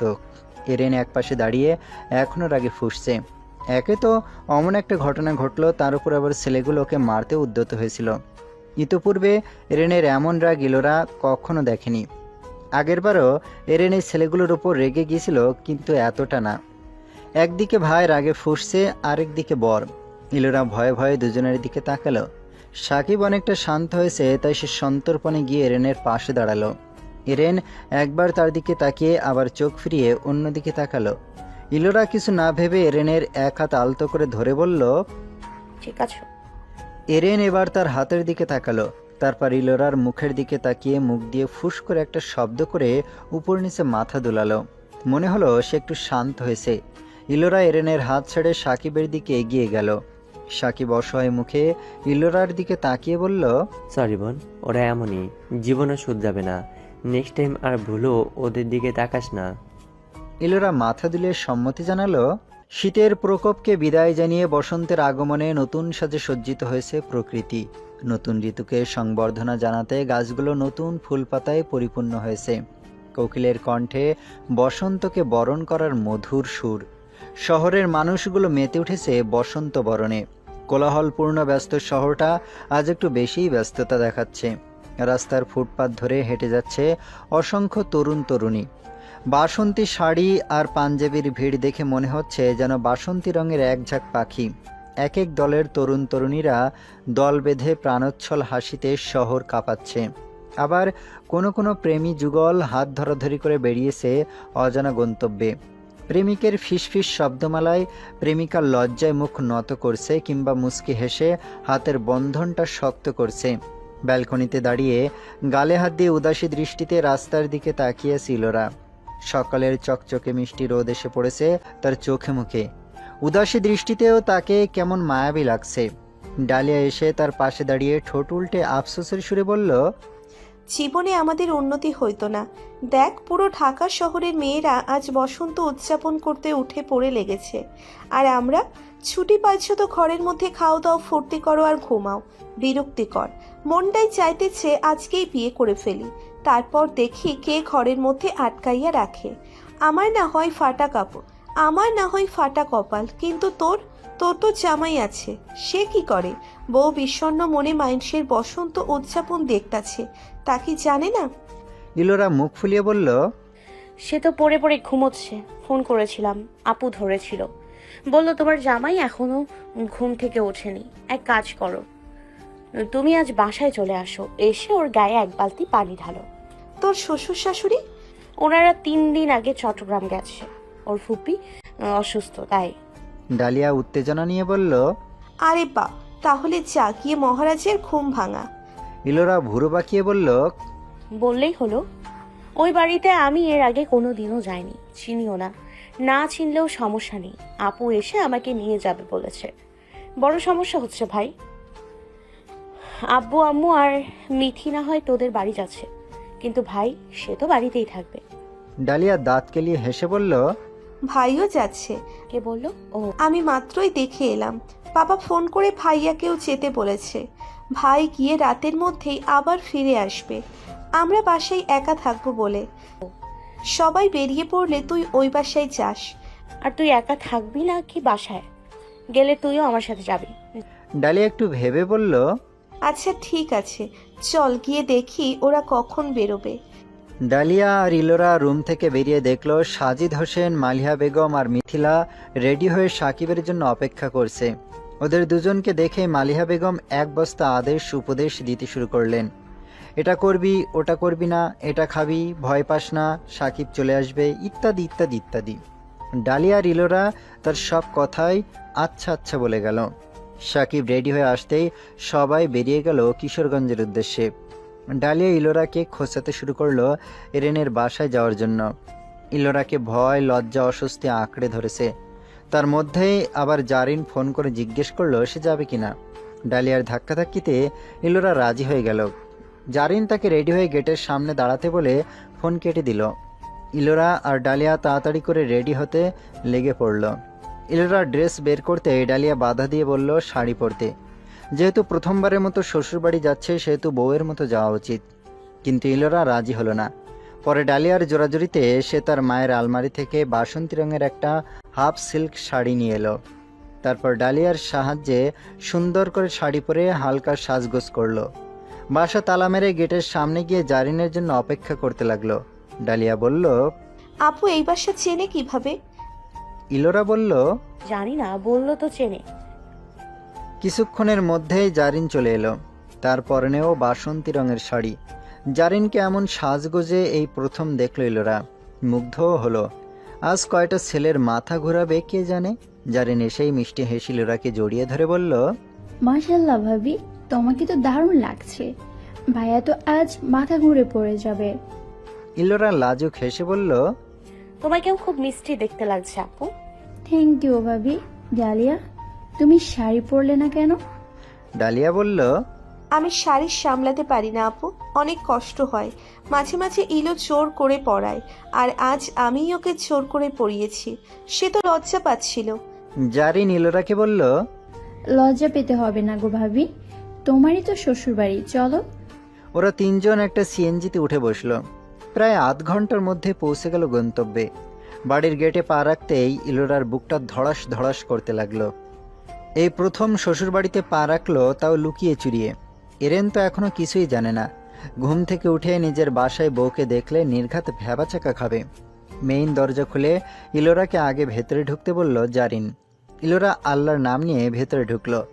দরজার বাইরে দাঁড়িয়ে জারিন দাঁত বের করে হেসে বলল, আমরা তোমাদের মধ্যে কাবাবের হাড্ডি হতে চাই না, তোমরা নিজেদের মতো এনজয় করো, আমরা ঘুরে আসি। ইলোরা কিছু বলার আগেই জারিন বাইরে থেকে দরজা আটকে দিল। ইলোরা চমকে উঠল। দৌড়ে দরজার কাছে গিয়ে টানাটানি করে বুঝলো বাইরে থেকে লক করা। তার কেমন যেন ভয় ভয় করতে লাগলো। একটা শুকনো ঢোক গেলে সে ভেতরের দিকে পা বাড়ালো, কিন্তু কোন রুমটা এরেনের তা তো সে জানে না। প্রথমে একটা রুমের সামনে গিয়ে দরজা ঠেলে ভেতরে উকি দিল। রুম দেখে বুঝলো এটা এরেনের মা বাবার রুম। তারপর অন্য একটা রুমের দরজা খুলে ভেতরে উকি দিতে হৃদস্পন্দন বেড়ে গেল। কোমর অবধি চাদর টেনে এরেন ঘুমে মগ্ন, পরনে একটা হোয়াইট টি শার্ট। ইলোরা সিদ্ধান্তহীনতায় ভুগতে লাগলো ভেতরে যাবে কি যাবে না। কিছুক্ষণ ভেবেচিন্তে তারপর ঢুকেই গেল। দরজাটা ভেজিয়ে দিয়ে ধীর পায়ে এগিয়ে গিয়ে এরেনের বিছানার পাশে দাঁড়ালো। লোকটার ঘুমন্ত মুখটা দেখে কেমন যেন মায়া লাগছে, শুয়ে দেখার ইচ্ছে জাগছে। ইলোরা এরেনের বাঁ পাশে বসে ভাবতে লাগলো এরেনকে ডেকে তুলবে কিনা। তারপর তার দিকে কিছুটা ঝুঁকে বাঁ হাতটা এরেনের কানের কাছে নিয়ে নাড়তে লাগলো। তার বাঁ হাত ভর্তি কাচের চুড়িগুলো রিনিঝিনি শব্দে বাজতে শুরু করলো। মিনিট খানেক পর এরেন চোখ কুঁচকে হালকা নড়ে চড়ে উঠল। কানের কাছে হাত নিয়ে ঘুমের মধ্যেই সে ইলোরার হাতটা ধরে ফেলল। হাতের মুঠোয় মেয়েদের চুড়ির অস্বস্তি টের পেয়ে এরেন ফট করে চোখ খুলে তাকালো। সামনে নিজের প্রেয়সীকে নতুন রূপে দেখে সত্যি সে ভ্যাবাচাকা খেয়ে গেল। লাফ দিয়ে উঠে বসে সে বড় বড় চোখ করে ইলোরার দিকে তাকিয়ে বলল, আমি কি সত্যি দেখছি নাকি স্বপ্ন? এরেনের কাণ্ড দেখে ইলোরা ফিক করে হেসে ফেলল। ওর খিলখিল হাসির শব্দে এরেন বুঝল সে ভুল দেখছে না। মুগ্ধ দৃষ্টিতে সে ইলোরার হাস্যোজ্জ্বল মুখের দিকে তাকিয়ে রইল। এরেনের দৃষ্টি দেখে ইলোরা হাসি থামিয়ে লজ্জায় মাথা নত করে ফেলল। এরেন কিছুটা এগিয়ে গিয়ে ইলোরার এক গালে আলতো করে হাত রেখে বলল, লজ্জাবতী, হঠাৎ এই রূপে আমার বাসায় হাজির হলে যে? ইলোরা বলল, আপু নিয়ে এসছে, আমি আর ডালিয়া ছাড়া সবাই কিশোরগঞ্জ গেছে। অনু আপিকে আজ ছেলেপক্ষ দেখতে আসবে। আচ্ছা, সেই সুযোগে সেজে গুজে সোজা শ্বশুরবাড়ি চলে এসেছো? আমি আসতে চাইনি। আপু আর ডালিয়া অনেক জোড়াজুড়ি করেছে, আর ডালিয়া জোর করে শাড়ি পরিয়েছে। এরেন এবার ইলোরার আপাদমস্তক ভালো করে নিরীক্ষণ করে মুচকে হাসল। এরেনের চাহনিতে ইলোরার আত্মা কেঁপে উঠল। এরেন ইলোরার চিবুক স্পর্শ করে মুখটা উঁচু করে ধরে কপালে চুম্বন রেখে এঁকে দিল। কানের কাছে মুখ নিয়ে ফিসফিস করে বলল, বসন্তের রানী, তুমি কি বোঝো না? তোমার নতুন নতুন রূপ আমার হৃদয়ে কম্পনের সৃষ্টি করে। তোমার লাজুক বদনকান্তি আমার মনে কত শত নিষিদ্ধ বাসনা জাগাতে সক্ষম। তোমার ওই আবেদনময়ী বদনখানি আলতো ছোঁয়ায় ভরিয়ে দিতে দেবে কি আমায়? অসভ্যতামি করবা না। এরেন ধপ করে বালিশে মাথা রেখে শুয়ে করুণ চোখে তাকিয়ে বলল, দিলে আমার রোমান্টিক মোডের 12টা বাজিয়ে। আচ্ছা, গুড নাইট। এরেন চোখ বন্ধ করতে ইলোরা হন্তদন্ত হয়ে তার হাত টেনে ধরে বলল, গুড নাইট মানে কি? বেলা 11টা বেজে গেছে, ওঠো বলছি। এরেন চোখ খুলে ভুরুকুসকে ইলোরার দিকে তাকিয়ে হঠাৎ হ্যাঁচকা টানে ইলোরাকে নিজের বুকের ওপর ফেলল। আকস্মিক ঘটনায় ইলোরা হকচকিয়ে গেল। এরেন হঠাৎ এমন কিছু করবে ভাবতেও পারেনি সে। এর আগের সবসময় এরেন কপালে বা গালে শুধু চুমু খেয়েছে, কিন্তু কখনো এতটা কাছে আসেনি। ইলোরা তাড়াহুড়ো করে উঠতে যেতেই এরেন দুহাতে শক্ত করে তার কোমর জড়িয়ে ধরল। ইলোরা এরেনের থেকে ছাড় পাওয়ার জন্য ছোটাছুটি করতে লাগলো। সে এরেনের বলিষ্ঠ হাত সরানোর অনেক চেষ্টা করেও ব্যর্থ হলো। এদিকে এরেন তার বউয়ের নাজেহাল অবস্থা দেখে ঠোঁট টিপে হাসছে। ইলোরা লজ্জায় এরেনের মুখের দিকে তাকাতেও পারছে না। এরেন হেসে বলল, এত ছোটাছুটি করে লাভ নেই, সময় মতো আমি নিজেই ছেড়ে দেব। ইলোরা কাঁপা কাঁপা গলায় বলল, প্লিজ ছাড়ো, আমার ভয় লাগছে। এরেন একইভাবে বলল, নিজের হাজবেন্ডকে ভয় লাগছে তোমার? তোমার কি ধারণা আমি তোমার একাকিত্বের সুযোগ নেব? ইলোরা থমকে গেল। এই প্রশ্নের কি উত্তর দেবে সে? যদিও তার উপর এরেনের সম্পূর্ণ অধিকার আছে, কিন্তু সে জানে এরেন তেমন কোনো অধিকার ফলাবে না। তাহলে সে ভয় কেন পাচ্ছে? ইলোরার ভাবনার মাঝেই এরেন হঠাৎ প্রশ্ন করল, তুমি আমাকে এখনো মন থেকে বিশ্বাস করতে পারোনি? ইলোরা এবার অসহায় মুখে এরেনের চোখের দিকে তাকালো। এরেন প্রশ্নভরা দৃষ্টিতে তার দিকে তাকিয়েছে। ছেলেটা কি কষ্ট পেয়েছে নাকি? ইলোরা কিছু না ভেবে এরেনের বুকে মুখ গুজে দুহাতে আঁকড়ে ধরল। এরেন মুচকি হেসে শক্ত করে ইলোরাকে বুকে জড়িয়ে রাখল। কিছুক্ষণ বাদে মৃদুকণ্ঠে বলল, ইরনি, তোমার ইচ্ছের বিরুদ্ধে গিয়ে আমি কোনোদিনও তোমাকে ওইভাবে স্পর্শ করব না, কাছেও যাব না। অন্তত তোমাকে পার্মানেন্টলি এই বাড়িতে নিয়ে আসার আগে তো নাই। বিশ্বাস করতে পারো আমাকে। তুমি শুধু এইভাবেই আমার বুকে মুখ লুকাবে, আর আমি শক্ত করে তোমাকে জড়িয়ে রাখবো, ব্যাস, তাতেই হবে। ইলোরার চোখে পানি এসে গেল। মানুষটা যে তাকে কতটা ভালোবাসে তা পরিমাপ করার মতো না। বুকে ফোঁটা ফোঁটা পানির স্পর্শ পেয়ে এরেন ইলোরার মুখটা তুলে ধরল। চোখ দুটো মুছে দিয়ে ইলোরার কপালে কপাল ঠেকিয়ে বলল, এই পাগলি, তুমি এত আবেগী কেন বলো তো? কতবার বলেছি ছোটখাটো কারণে এভাবে কাঁদবে না। ইলোরা কান্না ভেজা থমথমে গলায় বলল, তুমি এত ভালো কেন? এরেন দুষ্টুমি করে বলল, ভালো নাকি? কিন্তু তুমি তো বলো আমি অসভ্য। আজ বলবে না নাকি কোন অসভ্যতা আমি করব? ইলোরা এরেনের বুকে মৃদু ধাক্কা দিয়ে লাজুক হেসে উঠে বসল। এরেন শব্দ করে হাসতে হাসতে উঠে বসে ইলোরাকে পেছন থেকে আলতো করে জড়িয়ে ধরে কাঁধে থুতনি রেখে প্রশ্ন করল, আমাদের বিয়ের কত মাস হলো? ইলোরা ভেবে বলল, 6 মাস। এরেন অবাক হয়ে বলল, এত মাস হয়ে গেল? মনে তো হচ্ছে বিয়ের 1 বছর পর তোমাকে এই বাড়িতে আনতে পারবো। ইলোরা ছোট একটা শব্দ করল। কেন? তোমার অনু আপ্পির বিয়েটা ঠিকঠাক হলে ভালো হবে। নো? তাহলে বোধ হয় আমারও যাওয়া হবে বিয়েতে। মামার সাথে এখনো যোগাযোগ হয় তোমার? হ্যাঁ, মাঝে মাঝে উনিও ফোন করেন, আবার আমিও করি। আমি ভাবছি বিয়ে বাড়িতে তোমার সাথে অনেকটা সময় কাটাতে পারবো। তাছাড়া একসাথে আবার কিশোরগঞ্জ যাওয়ারও খুব ইচ্ছে আমার। মাঝখানে যখন ছোট খালার বাসায় গেলাম তখন তোমাকে খুব মিস করেছিলাম। তারপর দুজনেই কিছুক্ষণ চোখ বন্ধ করে চুপচাপ একে অপরের শরীরের ঘ্রাণ উপভোগ করল। বেশ কিছুক্ষণ পর হঠাৎ এরেন চোখ খুলে মৃদুকণ্ঠে ডাকল, ইলোনি। এই ডাকটা শুনলে ইলোরার অন্তরাত্মা কেঁপে ওঠে। শিরায় উপশিরায় আলাদা শিহরণ খেলে যায়। সে চোখ বন্ধ অবস্থাতেই সাড়া দিল, এমন রূপে আর কখনো একা আমার সামনে এসো না। নির্ঘাত উল্টাপাল্টা কিছু করে বসবো। তুমি হয়তো অধিকারের কথা ভেবে কিছু বলতে পারবে না, কিন্তু আমি সেটা চাই না। ইলোরা মৃদু হেসে বলল, আমি জানি তুমি এমন কিছু করবে না। এতটা বিশ্বাস করো? আমারই তো বর। এরেন মুগ্ধ দৃষ্টিতে ইলোরার বন্ধ চোখ জোড়ার দিকে তাকিয়ে রইল। ইলোরা হঠাৎ চোখ খুলে সোজা হয়ে বসে বলল, যাও ফ্রেশ হয়ে নাও। আর ব্রেকফাস্ট কখন করবে? দুপুরে? আমাকে রান্নাঘর দেখিয়ে দাও, কিছু একটা বানিয়ে ফেলি। এরেন ইলোরার নাক টেনে দিয়ে বলল, তোমাকে কিচ্ছু করতে হবে না মিষ্টি বউটা, ব্রেকফাস্ট বাইরে করব। তাহলে শুধু চা করে আনি। এরেন এবার আর বাধা দিল না। ইলোরাকে রান্নাঘর দেখিয়ে দিয়ে সে ফ্রেশ হতে চলে গেল। ফ্রেশ হয়ে ওয়াশরুম থেকে বেরিয়ে দেখলো ইলোরা হাতে 1 কাপ চা নিয়ে দাঁড়িয়েছে। এরেন মুচকি হেসে এগিয়ে গিয়ে চাটা হাতে নিয়ে বলল, পাক্কা গৃহিণী আমার। ইলোরাও হেসে ফেলল। এরেন প্রশ্ন করলো, তোমার জন্য আনলে না? আমি বাসায় একবার খেয়েছি, আমি অত চা পছন্দ করি না। জানি। এখন কোথায় যাবে বলো? রবীন্দ্র সরোবর যাবে? ইলোরা বিছানায় পা ঝুলিয়ে বসে বলল। কোথাও যেতে ইচ্ছা করছে না আর। এরেন চায়ের কাপে চুমুক দিয়ে বলল, তাহলে বরের আদর খাওয়ার শখ জাগছে? বাজে কথা বলবা না তো। এটাও বাজে কথা? আচ্ছা বলো কি করবে? আমার আসলে বিশেষ কোনো দিনে বাইরে বের হলে মানুষের ভিড়ে মাথা ধরে যায়, তাই তোমাকে নিয়ে বের হওয়ার কোনো প্ল্যানও করিনি। তাছাড়া আমি তো ভেবেছিলাম তুমি বাড়ি থেকে বেরোতে পারবে না, অথচ তুমি আমার বাড়িতে চলে এলে। তাহলে বাইরে যাওয়ার দরকার নেই, আমি কিছুক্ষণ পর চলে যাব। এরেন বাদ সেধে বলল, বিকেলে যাবে, আমি খাবার অর্ডার করব, দুপুরে এখানেই লাঞ্চ করবে। তাছাড়া ডালিয়াও তো জারিনের সাথে আছে, ওদের ফিরতে হয়তো অনেক লেট হবে। এখন কি খাবে তাহলে? তুমি বসো, আমি দেখছি কি আছে, সামান্য কিছু খেয়ে নিচ্ছি। ইলোরা ঘাড় কাত করলো। এরেন রুম থেকে বেরিয়ে যেতে ইলোরা ভালো করে রুমটায় চোখ বোলাতে লাগলো। এরেনের রুমটা বেশ বড় আর গোছালো। এই বাড়িতে এসে সেও এরেনের সাথে এই রুমেই থাকবে ভাবতেই কেমন যেন অনুভূতি হচ্ছে। 2 মিনিটের মাথায় এরেন চলে এলো। ইলোরার হাত ধরে বিছানায় বসিয়ে সে তার কোলে মাথা রেখে শুয়ে পড়ল। ইলোরা মুচকি হেসে এরেনের মাথার সিল্কি চুলের ফাঁকে আঙুল বোলাতে লাগলো। দুজন মিলে হাস্যোজ্জ্বল মুখে হাজারো কথার ডালা সাজাতে শুরু করলো। এরেন মুগ্ধ কণ্ঠে বলল, তোমাকে আজ একটু বেশি সুন্দর লাগছে।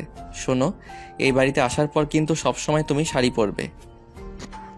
ইলোরা হেসে বলল, পাগল, সারাক্ষণ শাড়ি সামলানো কত ঝামেলা জানো?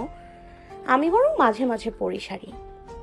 এরেন ভেবে বলল, ওকে। কথার মাঝেই এরেন দুপুরের খাবার অর্ডার করলো। দুপুর 1টার দিকে জারিন আর ডালিয়া বাসায় ফিরল। তারা এসেই এরেন আর ইলোরাকে নিয়ে মজা করতে লেগে পড়ল। খাবার চলে আসার পর এরেন গোসল সেরে সবাইকে নিয়ে খাবার টেবিলে বসে পড়ল। সবাই একসাথে হাসি আড্ডায় খাওয়া শেষ করলো। এরেন যদিও বলেছিল ইলোরা আর ডালিয়াকে বিকেলে বাসায় পৌঁছে দিয়ে আসবে, কিন্তু ইলোরা দুপুরের খাবারের পরেই বাসায় ফিরতে চাইল। শেষে ইলোরা আর ডালিয়াকে তখনই বাসায় ফিরিয়ে দিয়ে আসতে রাজি হলো এরেন। বিকেলে মালিহা বেগম ফোন করে জানালেন সাকিব আজ ফিরতে পারবে না। পাত্রপক্ষ অনন্যাকে খুব পছন্দ করেছে। 2 দিন পরেই বিয়ের দিন ধার্য করা হয়েছে, কারণ পাত্রের বাবা চাইছেন বিয়েটা তাড়াতাড়ি হোক, তাই অনন্যার বাবা মাও আপত্তি করেননি। মালিহা বেগম ইলোরার কাকিকে ফোন করে বলেছেন আজ রাতটা গিয়ে ইলোরাদের সাথে থাকতে। মিজানুর রহমান এরেনকে আর ডালিয়ার সব বন্ধুদেরও দাওয়াত করেছেন, তাই সাকিব বলেছে আগামীকাল ওদের সবাইকে একসাথে যেতে। সে নিজেই নিতে আসতো, কিন্তু বিয়ে বাড়িতে তো অনেক কাজ আছে, তাই সে ভেবেচিন্তে সিদ্ধান্ত নিয়ে সবাইকে জানিয়ে দিয়েছে একসাথে যেতে। আর এরেনকে দায়িত্ব দিয়েছে সবাইকে দেখে শুনে সুস্থ মতো নিয়ে যাওয়ার। এরেন তো মহা খুশি।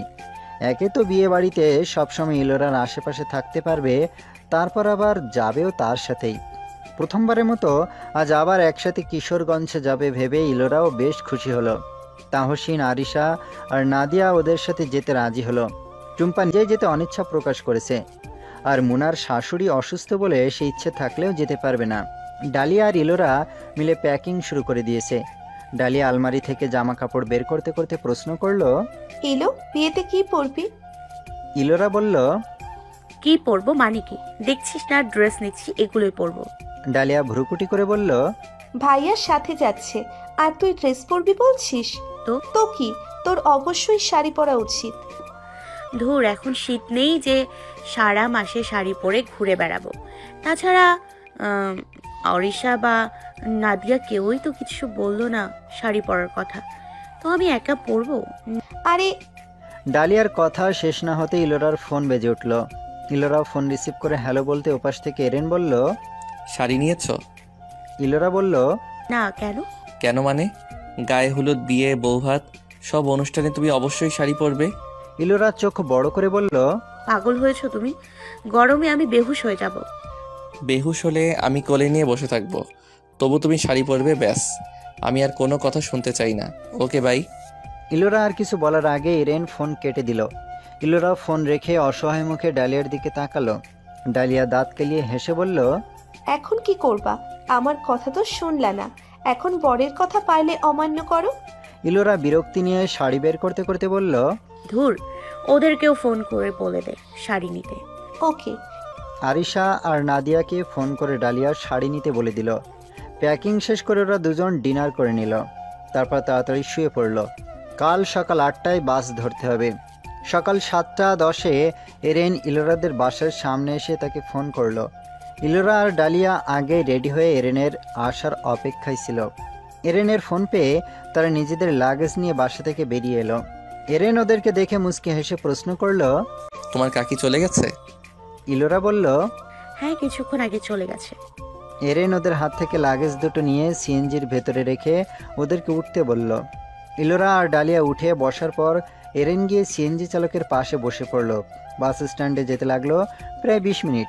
বাস স্ট্যান্ডে পৌঁছে তারা সেখানে আরিশা, নাদিয়া আর তাহসিনকে পেয়ে গেল।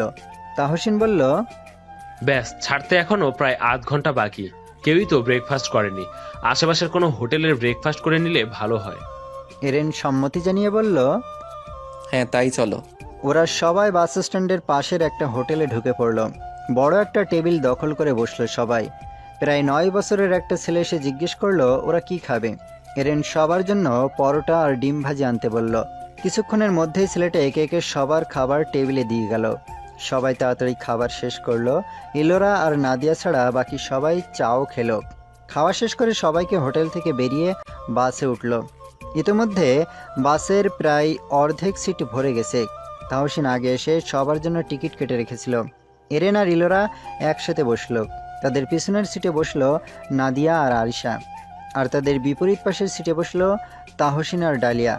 কয়েক মিনিটের মধ্যেই বাস পুরো পরিপূর্ণ হয়ে গেল। ঠিক 8:01 বাস ছাড়া হলো। এরেন সিটে হেলান দিয়ে লম্বা শ্বাস নিয়ে বলল, প্রথম দেখা হওয়ার অনুভূতি হচ্ছে। এরেনের কথা শুনে ইলোরা হেসে ফেলল। এরেন ভ্রুকুটি করে বলল, সেদিন কিন্তু তুমি আমার উপর প্রচণ্ড বিরক্ত ছিলে, আমি সেটা বুঝতে পেরেছিলাম। ইলোরা বলল, কারণ তুমি আমার কাঁচা ঘুমের 12টা বাজিয়ে দিয়েছিলে। তাছাড়া একটার পর একটা কথা বলতেই ছিলে। অপরিচিত মানুষের সাথে এত কথা বলতে ভালো লাগে না আমার। তা এখন কেন বলছো? আর বলবো না তো। কে আপনি? আপনাকে আমি চিনি না। কথাটা বলে ইলোরা দুহাত ভাঁজ করে বসে জানালা দিয়ে বাইরে তাকিয়ে রইল। এরেন হেসে বাঁ হাতটা আলতো করে ইলোরার কোমরে রেখে কাছে টেনে নিয়ে এলো। ইলোরা গিয়ে এরেনের বুকের সাথে ঠেকলো। সে লজ্জায় মাথা নত করে ফিসফিস করে বলল, কি করছো? ওপাশে মুরব্বি বসে আছে, এটা তোমার বাসা না। এরেন একবার ঘাড় ঘুরিয়ে ওপাশে তাকিয়ে সেও ইলোরার মতো ফিসফিস করে বলল, মুরব্বীরা দুজনই ঝিমুচ্ছে, এখন কি আমিও তাদের মতো ঝিমাবো? আমার পাশে তো মিষ্টি একটা বউ আছে, বউ পাশে রেখে কারো ঝিমোতে ইচ্ছে করে? ইলোরা ভ্রুকুটি করে প্রশ্ন করলো, তো বউকে কোলে নিয়ে বসে থাকতে ইচ্ছে করে? হুম, কোলে বসিয়ে আদর করতে ইচ্ছে করে। ইলোরা লজ্জা পেয়ে এরেনের থেকে সরে যাওয়ার চেষ্টা করে বলল, অসভ্য, ছাড়ো। এরেন আরও শক্ত করে কোমর চেপে ধরে ইলোরাকে আর একটু কাছে নিয়ে এলো। তার থেকে যে এখন ছাড়া পাওয়া যাবে না তা ইলোরা বেশ বুঝতে পারল। তাই সে মুখ কাচুমাচু করে বলল, ঘুম পাচ্ছে। এরেন ইলোরার মাথাটা নিজের বুকে চেপে ধরে বলল, ঘুমাও। এবার ইলোরা চাইলেও সরে যেতে পারল না। ভালোবাসার মানুষটার বুকে মাথা রেখে ঘুমানোর ভাগ্য কতজনের হয়? আজ প্রথম সে নিজের স্বামীর বুকে মাথা রেখে ঘুমানোর সুযোগ পেয়েছে। এটাই তো তার আসল জায়গা, অনাবিল শান্তির জায়গা। ইলোরা চোখ বন্ধ করে মৃদু কণ্ঠে ডাকলো। শোনো। এরেন মুচকি হেসে বলল, এভাবে ডাকলে না শুনে রেহাই আছে? ইলোরা বলল, আমরা যখন একসাথে থাকবো তখন তুমি প্রতিদিন আমাকে তোমার বুকে মাথা রেখে ঘুমানোর সুযোগ দেবে। ইলোরার মনটা একরাশ শান্তিতে দুলে উঠল। নিজের স্ত্রী যখন আবদার করে বসে প্রতিদিন আমাকে তোমার বুকে মাথা রেখে ঘুমানোর সুযোগ দেবে, এমন আবদার ফেরানোর সাধ্য কোনো সহৃদয়বান পুরুষের আছে? তার তো নেই। সে তো এটাই চাই, এই মেয়েটাকে বুকে চেপে ধরলে তার বুকটা এক মুহূর্তে প্রশান্তিতে ভরে যায়। এরেন ইলোরার মুখের কাছে ঝুঁকে এসে ফিসফিস করে বলল, আমি তো তোমাকে আমার বুকের মধ্যে ঢুকিয়ে রেখে দেবো পাগলি। সারা জীবন এভাবেই আমাকে আঁকড়ে ধরে রাখবে। ইলোরা এরেনের শার্টটা আর শক্ত করে খামচে ধরে তার বুকে মুখ গুজে বলল, খুব খুব ভালোবাসি। কোনোদিনও বুক থেকে সরিয়ে দিও না, নিঃশ্বাস আটকে যাবে আমার। এরেন ইলোরার মাথায় ছোট্ট একটা চুমু খেয়ে বলল, এত আবেগী হলে চলে? আমার ঘাড়ে কটা মাথা আছে যে এই আবেগী পাগলিটাকে বুক থেকে সরিয়ে দিব? এমন দিন এলে তো আমি নিজেই হার্ট অ্যাটাক করে মারা পড়ব। তবে তোমার আবেগ কিন্তু একটা উপকার করলো। ইলোরা প্রশ্ন করল, কি? এই যে ভালোবাসি বললে, আজ প্রথমবার স্বীকার করলে যে তুমি তোমার হাজব্যান্ডকে খুব ভালোবাসো। ইলোরা এরেনের বুকে ছোট একটা চিমটি কেটে বলল, তুমি তো ভুল করেও একবারও বলনি আজ পর্যন্ত। এরেন হেসে বলল, বললেই প্রমাণ হবে আমি তোমাকে ভালোবাসি, না বললে কি বাসি না? ইলোরা মুখ ফুলিয়ে বলল, তাই বলে একবারও বলবে না? শোনো ইলোনি, মুখে ভালোবাসি বলি না মানে এই না যে আমি তোমাকে ভালোবাসি না। ভালোবাসা হচ্ছে একটা অন্যরকম অনুভূতি। শুধু মুখে বললেই সেই অনুভূতি সম্পূর্ণ প্রকাশ করা যায় না। তার চেয়ে ভালো হৃদয়ের থেকে শোনা। এই যে তুমি আমার বুকে মাথা রেখে চোখ বন্ধ করে আছো, বুকের মধ্যে ঢিপ ঢিপ আওয়াজ স্পষ্ট শুনতে পাচ্ছ তো? কান পেতে শোনো, এই হৃদস্পন্দন কী বলতে চাইছে। প্রত্যেকটা স্পন্দন তোমাকে তোমার সব প্রশ্নের উত্তর দিয়ে দিবে। ইলোরা মুগ্ধ হয়ে গেল এরেনের ভালোবাসার বিশ্লেষণ শুনে। সে এরেনের বুক থেকে মাথা তুলে তার চোখে চোখ রেখে বলল, আমি জানি এই মানুষটা আমাকে নিজের থেকেও বেশি ভালোবাসে। এরেন প্রশস্ত হেসে ইলোরার কপালে ঠোঁট ছোয়ালো, তারপর আবার ইলোরাকে বুকের সাথে চেপে ধরল। ইলোরা চোখ বন্ধ করে এরেনের বুকে মাথা রেখে চুপটি মেরে বসে রইল। একসময় ইলোরার চোখ দুটো লেগে এলো। ঘুম ভাঙলো এরেনের ডাকে। ইলোরা চোখ পিটপিট করে খুলে এরেনের বুকে মাথা রেখেই বলল, পৌঁছে গেছি। এরেন ইলোরাকে সোজা করে বসিয়ে দিতে দিতে বলল, না রে পাগলি, বাইরে তাকাও। এরেনের কথায় ইলোরা ভুরু কুচকালো। এরেন জানালা দিয়ে বাইরে তাকাতে ইশারা করতেই সে বাইরে তাকালো। বাইরে তাকিয়ে প্রশ্ন করলো, কি? এরেন বাইরে দৃষ্টি রেখে বলল, কিছু মনে পড়ে না তোমার? 6 মাস আগে এখানেই বাস নষ্ট হয়েছিল, আর সেই কারণেই আজ তুমি আমার স্ত্রী। ইলোরা এবার বুঝতে পেরে হালকা হাসলো। এরেন ঠোঁটের কোণে হাসি ঝুলিয়ে বলল, চলো আরেকবার বিয়ে করি। করবে না কি আবার বিয়ে? ইলোরা আবার হাসলো, তবে সেই সাথে ছোট একটা দীর্ঘশ্বাসও বেরিয়ে আসলো। এরেন ইলোরার মুখের দিকে তাকিয়ে প্রশ্ন করলো, আমাদের বিয়েটা নিয়ে এখনো কি আফসোস হয় তোমার? ইলোরা এরেনের দিকে তাকিয়ে বলল, তোমার কি মনে হয় এমন একটা মানুষকে নিজের করে পেয়েও কোনো মেয়ে আফসোস করতে পারে? আমাদের সম্পর্কটা নিয়ে আমার কোনো আফসোস নেই, বরং এর জন্য আমি শুকরিয়া জানাই আল্লাহর কাছে। আমার আফসোস শুধু আমার পরিবারের জন্য। বাবা মা আজও জানতে পারলো না তাদের আদরের মেয়ের বিয়ের 6 মাস পার হয়ে গেছে। ভাই যেদিন জানবে সেদিন সে খুব কষ্ট পাবে, কারণ আমি আমার জীবনের সবচেয়ে বড় ঘটনাটাই তার থেকে লুকিয়েছি। ইলোরার চোখ দুটো ছলছল করে উঠল। এরেন বুঝতে পেরে ইলোরার মাথাটা নিজের কাঁধে রেখে মাথায় হাত বুলিয়ে দিতে দিতে বলল, কষ্ট পেও না, আমার ফাইনাল এক্সাম পর্যন্ত সময় দাও, তারপর সব ঠিক করে দেবো আমি। এখন মন খারাপ করে থেকো না প্লিজ। ইলোরা কোনো কথা বলল না। এরেন কিছুক্ষণ তার মাথায় হাত বুলিয়ে দিল, তারপর ফিসফিস করে ডাকলো, ও বউ। ইলোরা ভ্রুকুটি করে এরেনের মুখের দিকে তাকালো। এরেন দুষ্টু হেসে বলল, কিশোরগঞ্জ গিয়ে তোমাকে মাঝরাতে অন্ধকারে বসিয়ে রাখবো। হ্যালো? অনেকদিন ধরে তোমার ভিতর চেহারাটা দেখি না। সেই যে প্রথম দিন দেখেছিলাম, তারপর আর তোমার ভীতি দেখার সুযোগ হয়নি। তুমি জানো, সেদিন তোমার অমন বোকা বোকা কথা শুনে আমার আক্কেল গুরুম হয়েছিল। মানে আজকালও কেউ ওসব আজগুবি কথা বিশ্বাস করে? ইলোরা গাল ফুলিয়ে বলল, আমি ছোটবেলা থেকেই ভয় পাই। মজা করছো কেন তুমি? মজা করছি না তো। করছো তো। ও হ্যাঁ, মনে পড়েছে। সেদিন তোমাকে অমন প্যাকেট সাজতে দেখে আমার পেট ফাটা হাসি পাচ্ছিল, কিন্তু সেদিন বেয়াদবি হয়ে যাবে ভেবে হাসতে পারিনি। সিরিয়াসলি? ওই সিচুয়েশনে পড়েও তোমার হাসি পাচ্ছিল? তুমি যেমনই ছোটবেলা থেকে ভূতে ভয় পাও, তেমনি আমি ছোটবেলা থেকে শীতে ভয় পাই। অতিরিক্ত শীত পড়লে রীতিমতো ঠকঠক করে কাঁপতে শুরু করি। ইলোরা ফিক করে হেসে বলল, শীত কাতুরে। এরেন বলল, তবে আগামী শীত থেকে আমার কাঁপাকাঁপি অনেকটা কমে যাবে আশা করি। ইলোরা প্রশ্ন করলো, তাই নাকি? কিভাবে গো? এরেন ইলোরার কানের কাছে মুখ নিয়ে ফিসফিস করে বলল, তখন আমার বউ আমার কাছে থাকবে গো। বউকে সারাক্ষণ অক্টোপাসের মতো আষ্টে পৃষ্ঠে জড়িয়ে রাখবো নিজের সাথে। ইলোরা এরেনের বাহুতে হালকা ধাক্কা দিয়ে লাজুক হেসে বলল, অসভ্য। এভাবেই তাদের দুজনের ফিসফিস আলাপন চলতে থাকলো। পিছনের সিটে আরিশা আর নাদিয়া বেঘরে ঘুমাচ্ছে। তাদের বিপরীত পাশে ডালিয়া আর তাহসিন মিলে হাজারো কথার মালা গাচ্ছে। বেলা 11টা 4 কিশোরগঞ্জ বাস স্ট্যান্ডে বাস থামলো আর সবাই বাস থেকে নেমে একটা লেগুনায় চড়ে বসলো। ড্রাইভারকে মিজানুর রহমানের নাম বলার সাথে সাথেই সে চিনে ফেলেছে। লেগুনার এক পাশের সিটে বসেছে এরেন, ইলোরা আর ডালিয়া, আর অপর পাশে বসেছে তাহসিন, আরিশা আর নাদিয়া। নানা কথার মাঝে আরিশা এরেনকে উদ্দেশ্য করে বলে উঠল, ভাইয়া আমরা কিন্তু ডাবল ট্রিট পাও না। এরেন হেসে প্রশ্ন করলো, ডাবল কেন? একা একা আমাদের বান্ধবীকে বিয়ে করে নিয়েছেন সেই ট্রিট, আরেকটা হচ্ছে আজ যে আমরা আপনার বউয়ের সাথে একসাথে এতটা সময় কাটানোর সুযোগ করে দিলাম এই জন্য। তোমরা সুযোগ দিলে মানে? নাদিয়া বলল, মানে আমরা কেউ যদি ইলোরার পাশে বসে থাকতাম তাহলে তো আপনি এমন সুবর্ণ সুযোগ পেতেন না, সো এই কারণে তো আমরা ট্রিট পেতেই পারি, তাই না? এরেন বলল, ওরে শালিকারা, নিষ্পাপ শিশুর মতো দুলাভাই পেয়ে এমন অবিচার করার প্ল্যান করেছো? ইলোরা ভুরু কুঁচকে বলল, আমি নিষ্পাপ শিশুর মতো জানতাম না তো। হায় হায়, এই শিশুর সাথে আমি সংসার করব কিভাবে? এরেন বলল, তুমিও কি এখন আমার বিপক্ষে কথা বলার প্ল্যান করেছো? এটা কিন্তু ঠিক হবে না বলে দিলাম। ডালিয়া বলল, কেন ঠিক হবে না? অবশ্যই ঠিক হবে, ও তো সত্যের পক্ষে আছে, তাই না ইলো? ইলোরা ঠোঁট টিপে হাসল। তাহসিন বলল, তাহলে এই কথাই রইলো, ঢাকায় ফিরে এরেন ভাই আমাদের সবাইকে ট্রিট দিবে। বাকি সবাই মিলে তাহসিনের কথায় তাল মিলালো। ইলোরা ফিক করে হেসে উঠল। ইলোরাকে হাসতে দেখে এরেন মুখটা ছোট করে বলল, হাসো হাসো, এদিকে যে ঢাকায় ফিরে তোমার জামাই ফকির হতে চলেছে তাতে তোমার কিছু যায় আসে না। ইলোরা বলল, তুমি যে এত কিপটা জানতাম না তো। ট্রিট দিলেই তুমি ফকির হয়ে যাবে, এমন কথা কশ্মিন কালেও শুনিনি আমি। শোনোনি তো, আজ শোনো। যেদিন আমি ফকির হয়ে শ্বশুরবাড়ি গিয়ে ঘর জামাই থাকবো সেদিন বুঝবে।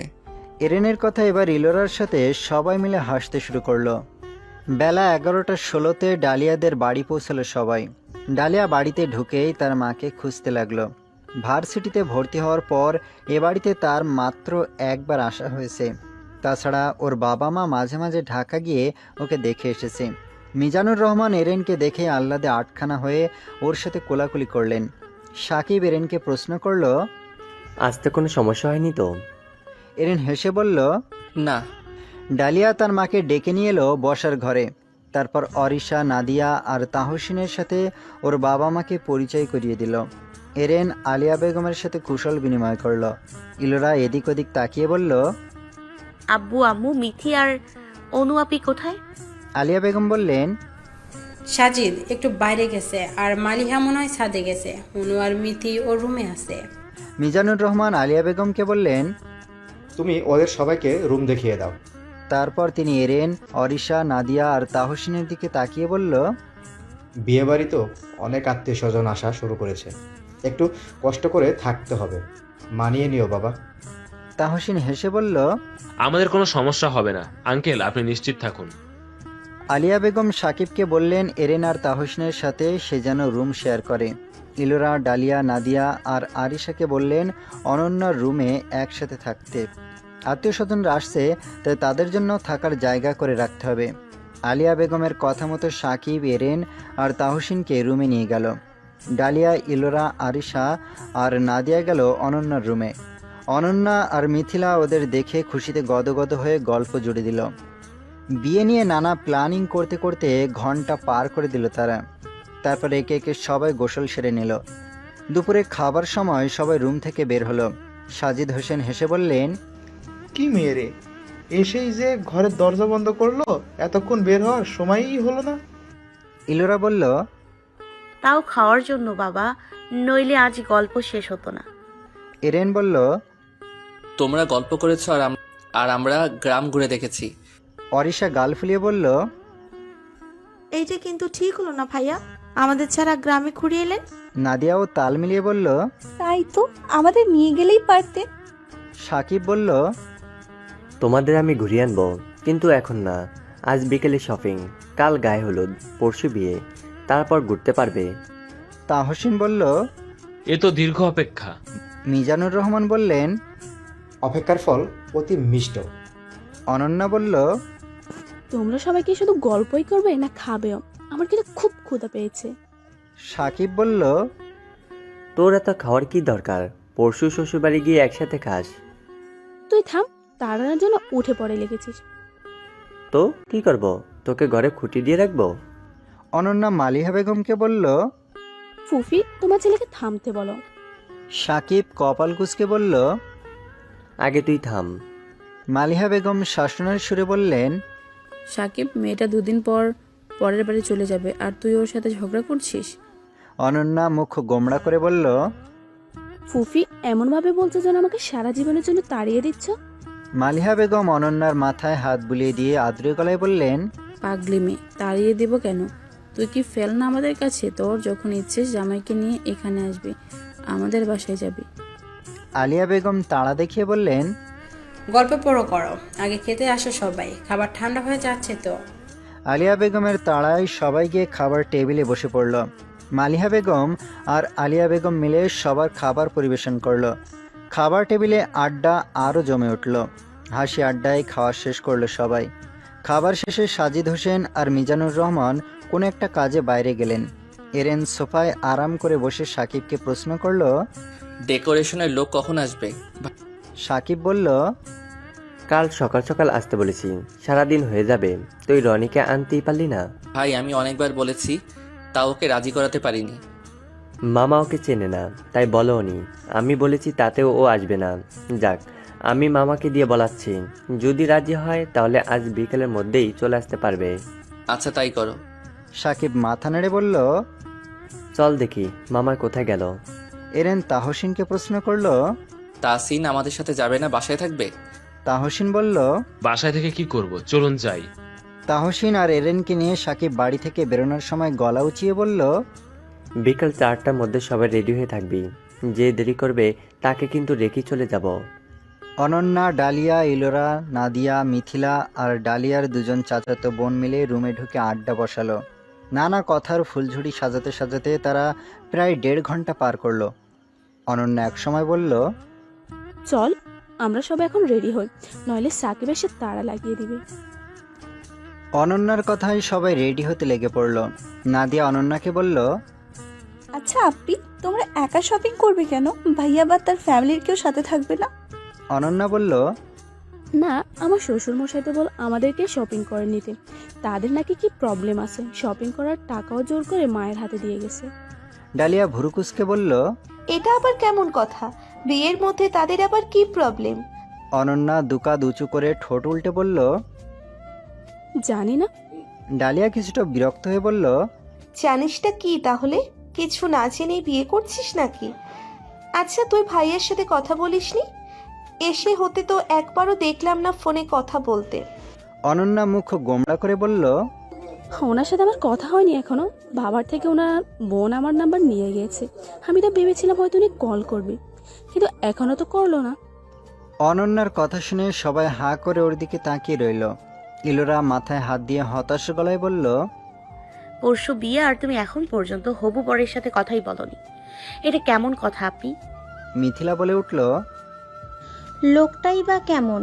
এই আপির বদল টাইপের না কি আবার? অনন্যা বলল, আরে না, বাবার ফুফা মিলে ভালোভাবে খোঁজ খবর নিয়েছে, সব দিক থেকে পারফেক্ট। অরিশা বলল, তাহলে ফোন কেন করলেন না? নাদিয়া বলল, আপু, আমার মনে হয় ভাইয়া বেশি লাজুক, হয়তো লজ্জায় কল করতে পারছে না। তুমি না হয় কল করতে। অনন্যা চোখ বড় করে বলল, আমি মেয়ে হয়ে আগে কল করবো? ধুর, আমার কি লজ্জা করে না? তাহলে আমাদেরকে নাম্বার দাও, আমরা একটু বাজিয়ে দেখি। অনন্যা ঠোঁট উল্টে বলল, নাম্বার তো নেই আমার কাছে। ডালিয়া বিরক্তির সুরে বলল, ধুর, ছাতার মাথা বিয়ে করতেছস তুই? আমি তো তোরে চালাক ভাবছিলাম আপ্পি। ইলোরা বলল, আচ্ছা থাম তোরা, এটা নিয়ে আর অযথা কথা বাড়িয়ে লাভ নেই। একসঙ্গে বাসর ঘরেই না হয় কথা বলবে, কি বলো আপনি? মিথিলা দাঁত কেলিয়ে হেসে বলল, বাসর ঘরেও যদি তোমার লাজুক বল লজ্জায় কথা না বলে তাহলে আমাকে ডেকো আপি, কাতুকুতু দিয়ে কথা বের করব মুখ থেকে। মিথিলার কথায় সবাই খিলখিল করে হেসে উঠল। এর মধ্যেই বাইরে থেকে সাকিবের ডাক পড়ল। সে উচ্চস্বরে বলছে, এই মেকআপের বস্তারা, সেজেগুজে কি এই দিন পার করবি? শপিংয়ে যাচ্ছিস না শ্বশুরবাড়ি যাচ্ছিস? আসার সময় সবটাকে রাস্তার পাশে ফেলে রেখে আসবো। অনন্যা পার্স হাতে নিয়ে বলল। শুরু হয়ে গেছে উস্তাদের ভয়ান, তাড়াতাড়ি চল সবাই। মেয়েরা সবাই বের হতেই সাকিব, এরেন আর তাহসিন ওদের নিয়ে রওনা হলো। ওরা একটা লেগুনাই করে যাচ্ছে। প্রায় 20 মিনিট পার হওয়ার পর গ্রাম থেকে অনেকটা দূরে একটা ভালো মার্কেটের সামনে ওরা গাড়ি দাঁড় করালো। মার্কেটের ভেতরে ঢুকতে ঢুকতে এরেন বলল, যেই একদল মেয়ে নিয়ে এসেছি, দোকানদাররা দেখলে না আবার ভয় পায়। ইলোরা হেসে বলল। ভয় পেলে সেই সুযোগে আমরা দোকান লুট করে সব নিয়ে যাব।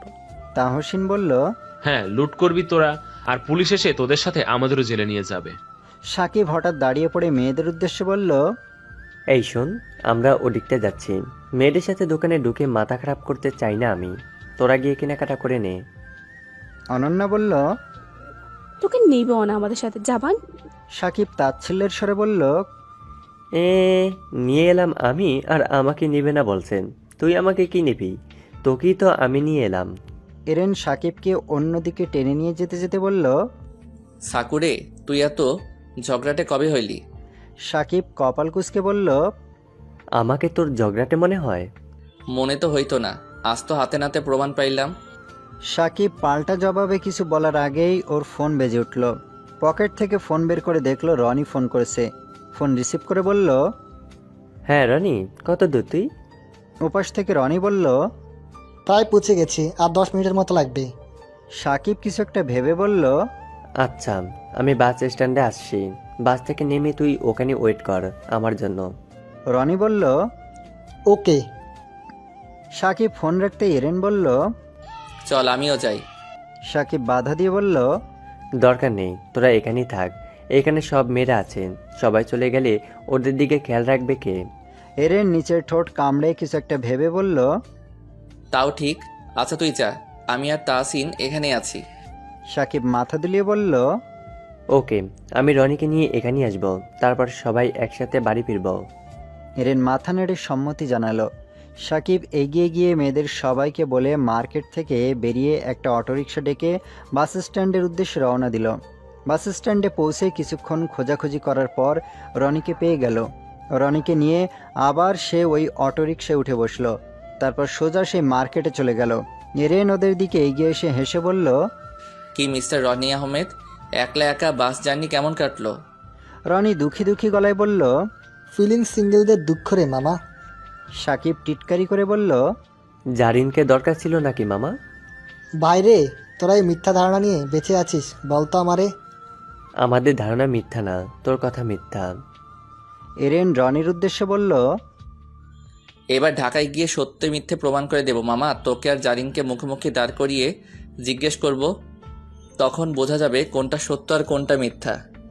রনি দৃঢ়ভাবে বলল, ওকে, ডান। এরেন আর তাহসিনের হাতে শপিং ব্যাগ দেখে সাকিব প্রশ্ন করল, তোরাও শপিং করেছিস? এরেন হেসে বলল, অবশ্যই। সাকিব রনির দিকে তাকিয়ে বলল, তো আমরা কেন বাদ যাব? রনি বলল, চল দেখি কিছু পছন্দ হয় কি না। সাকিব আর রনি একটা দোকানে ঢুকলো। এরেন এগিয়ে গিয়ে দোকানের বাইরে থেকে মেয়েদেরকে জিজ্ঞেস করলো, তোমাদের আর কত সময় লাগবে? ডালিয়া ভেতর থেকে উত্তর দিল, এই তো হয়ে গেছে ভাইয়া, এখনই বের হব। এরেন তাড়া দেখিয়ে বলল, তাড়াতাড়ি করো, সন্ধ্যা হয়ে গেল। এখন তো মনে হচ্ছে এশার আজানও দিয়ে দিবে। এরেনকে দেখে ইলোরা দোকান থেকে বেরিয়ে এলো। সন্ধানী দৃষ্টিতে এদিক ওদিক তাকিয়ে বলল, ভাই কোথায়?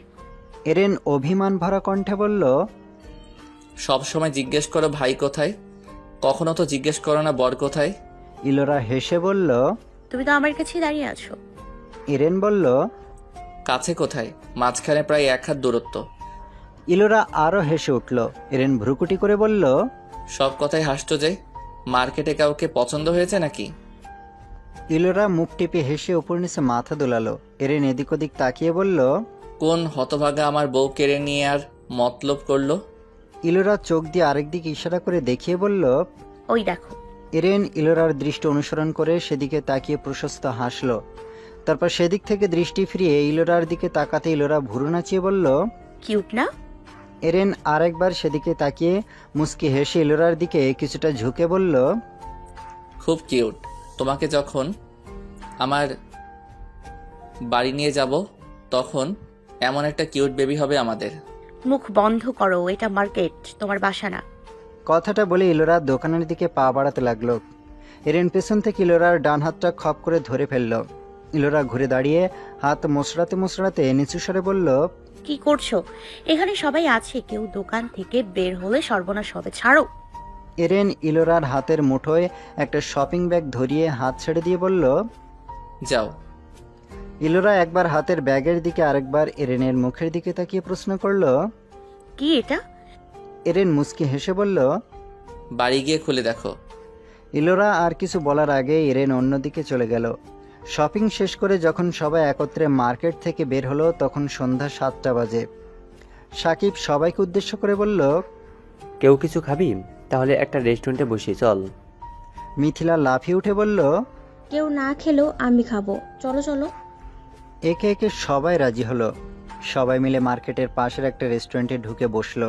তারপর যার যার পছন্দ মতো খাবার অর্ডার করলো। খাওয়া দাওয়া শেষ করে সবাই রেস্টুরেন্ট থেকে বেরিয়ে একটা লেগুনায় উঠে বসলো। বাড়ি পৌঁছাতে পৌঁছাতে প্রায় 8টা বেজে গেল। সাকিব বাড়ি পৌঁছেই রনির সাথে সবার পরিচয় করিয়ে দিল। সবাই ফ্রেশ হয়ে রুম থেকে বেরিয়ে বসার ঘরে আড্ডা বসালো। আড্ডার ফাঁকে ইলোরা চুপি চুপি রুমে গিয়ে এরেনের দেয়া ব্যাগটা বের করলো। এত শপিংয়ের ভিড়ে এটার দিকে আলাদা করে কারো নজর পড়েনি। শপিং ব্যাগটা খুলে একটা প্যাকেট পেল। প্যাকেট দেখেই বুঝলো ভেতরে কি আছে। তাড়াতাড়ি প্যাকেট খুলে সে বেশ অবাক হলো। ভেতরে নীল রঙের খুব সুন্দর একটা কাতান শাড়ি। শাড়িটা হাতে নিয়ে নেড়ে চেড়ে দেখে সে আপন মনে হাসলো। তারপর আবার শাড়িটা লাগেজের মধ্যে লুকিয়ে রেখে রুম থেকে বেরিয়ে এলো। বসার ঘরের একপাশে এরেন দাঁড়িয়ে ফোন দেখছে। ইলোরা চারিদিকে ভালোভাবে দৃষ্টি বুলিয়ে দেখলো সবাই আড্ডায় মগ্ন। সাকিবকেও আশেপাশে দেখা যাচ্ছে না। ইলোরা সন্তর্পণে গিয়ে এরেনের পাশ ঘেঁষে দাঁড়ালো। এরেন ফোনের দিকে দৃষ্টি রেখে বলল, ম্যাডামের কি বরের দেওয়া গিফট পছন্দ হয়েছে? ইলোরা নিচু স্বরে বলল, অনেক বেশি সুন্দর। এরেন মুচকি হেসে বলল, অনেক বেশি সুন্দর নারে পাগলি। পছন্দের মানুষ কোনো কিছু দিলে এমনই মনে হয়। সত্যি একটু বেশি সুন্দর, কিন্তু এখন এটা দিলে কেন? তো কখন দিতাম? এখন তো এটা আমাকে লুকিয়ে রাখতে হবে। এটা তুমি পরশুদিন পরবে। ইলোরা চোখ বড় বড় করে বলল, পাগল হয়েছো তুমি? বিয়ের দিন এই শাড়ি পরলে তো সবাই জিজ্ঞেস করবে এটা কার শাড়ি, তখন আমি কি বলবো? এরেন স্বাভাবিকভাবে উত্তর দিল, বলবে তোমার শাড়ি। বললেই হলো। আম্মু যখন জিজ্ঞেস করবে এটা কোথায় পেয়েছি, তখন বলবে তুমি টাকা জমিয়ে রেখেছিলে, তা দিয়ে কিনেছো। কিন্তু আর কিছু শুনতে চাই না। বলে এরেন গিয়ে সোফার এক কোণে বসে তাহসিনের সাথে কথা বলতে লাগলো। ইলোরা কিছুক্ষণ গাল ফুলিয়ে এরেনের দিকে তাকিয়ে থেকে সেও গিয়ে সবার আড্ডার মাঝে বসে পড়ল। ভোরের আলো ফুটে উঠেছে। সূর্য উঠতে এখনও ঢের বাকি। চারদিকে শুধু পাখিদের কিচিরমিচির ছাড়া কোনো জনমানবের সাড়া শব্দ নেই। ফজরের নামাজ আদায় করে ইলোরা বাড়ির পাশের বাগানটায় ঢুকলো। ডালিয়ার লাগানো ফুল গাছগুলোর সব কয়টায় ফুল ফুটেছে। ভোরের স্নিগ্ধ পরিবেশ ফুলগুলোর সৌন্দর্য কয়েকগুণ বাড়িয়ে দিয়েছে। ইলোরা মুগ্ধ হয়ে ঘুরে ঘুরে ফুলগুলো দেখছে, আবার কোনোটার ঘ্রাণ নিচ্ছে। একটা ফুল গাছের সামনে দাঁড়িয়ে সে মনোযোগ দিয়ে ফুলগুলো দেখতে লাগলো। গাছটা খুব ছোট আর ফুলগুলো ছোট ছোট। ফুলগুলোর ঘ্রাণ খুব সুন্দর, কিন্তু সে এই ফুলের নামই জানে না। হঠাৎ পেছন থেকে তার কানের কাছে কেউ মুখ এনে ফিসফিস করে বলল, সুপ্রভাত মিষ্টি বউটা। ইলোরা কিছুটা চমকে ফিরে তাকালো। সামনে হাস্যোজ্জ্বল এরেনকে দেখে অবাক হয়ে বলল, তুমি? সূর্য আজ কোন দিকে উঠেছে মিস্টার? এরেন দুহাতে ইলোরার কোমর জড়িয়ে তাকে কাছে টেনে মুচকি হেসে বলল, তোমার কি মনে হয় কোন দিকে উঠেছে? ইলোরা ভুরু বাঁকিয়ে বলল, আমার তো মনে হয় উত্তর দিকে। না, তাহলে সেই দিকে উঠেছে। এরেনের উত্তর শুনে ইলোরা ফিক করে হেসে উঠল। তারপর এরেনের দিকে ভালোভাবে তাকিয়ে তার পাঞ্জাবির বোতাম ঠিক করতে করতে বলল, নামাজ পড়েছো নাকি? হুম। প্রতিদিন পড়লে কি হয় জানো তো? শুধু পড়ে পড়ে ঘুমোতে। চেষ্টা করব। 5 ওয়াক্ত নামাজ পড়তে হবে। যখন আমরা একসাথে থাকবো তখন যদি এমন পড়ে পড়ে ঘুমাও, তাহলে বালতি ভর্তি পানি তোমার গায়ে ঢেলে ঘুম পাড়াবো। এরেন মুখটা ছোট করে বলল, এটা কোনো কথা? কোথায় ভাবলাম তুমি সকালে শাওয়ার নিয়ে তারপর তোমার ভেজা চুলের পানি আমার মুখে ছিটিয়ে ঘুম ভাঙাবে, অথচ তুমি ভাবছো বালতি ভর্তি পানি গায়ে ঢালার কথা। আনরোমান্টিক বউ আমার। ইলোরা হেসে নিজের কোমর থেকে এরেনের হাত সরানোর চেষ্টা করে বলল, এখন তোমার রোমান্টিকতা থামাও। ছাড়ো, নয়তো কেউ দেখে ফেললে ভয়ানক কাণ্ড ঘটবে। এরেন আরেকটু শক্ত করে চেপে ধরে বলল, হুম, আমার বউ আমি জড়িয়ে ধরবো, তাতে কার কি? ইলোরা হতাশ ভঙ্গিতে বলল। প্লিজ। এরেন একটু ভেবে বলল, ওকে ছেড়ে দিব, কিন্তু শর্ত আছে।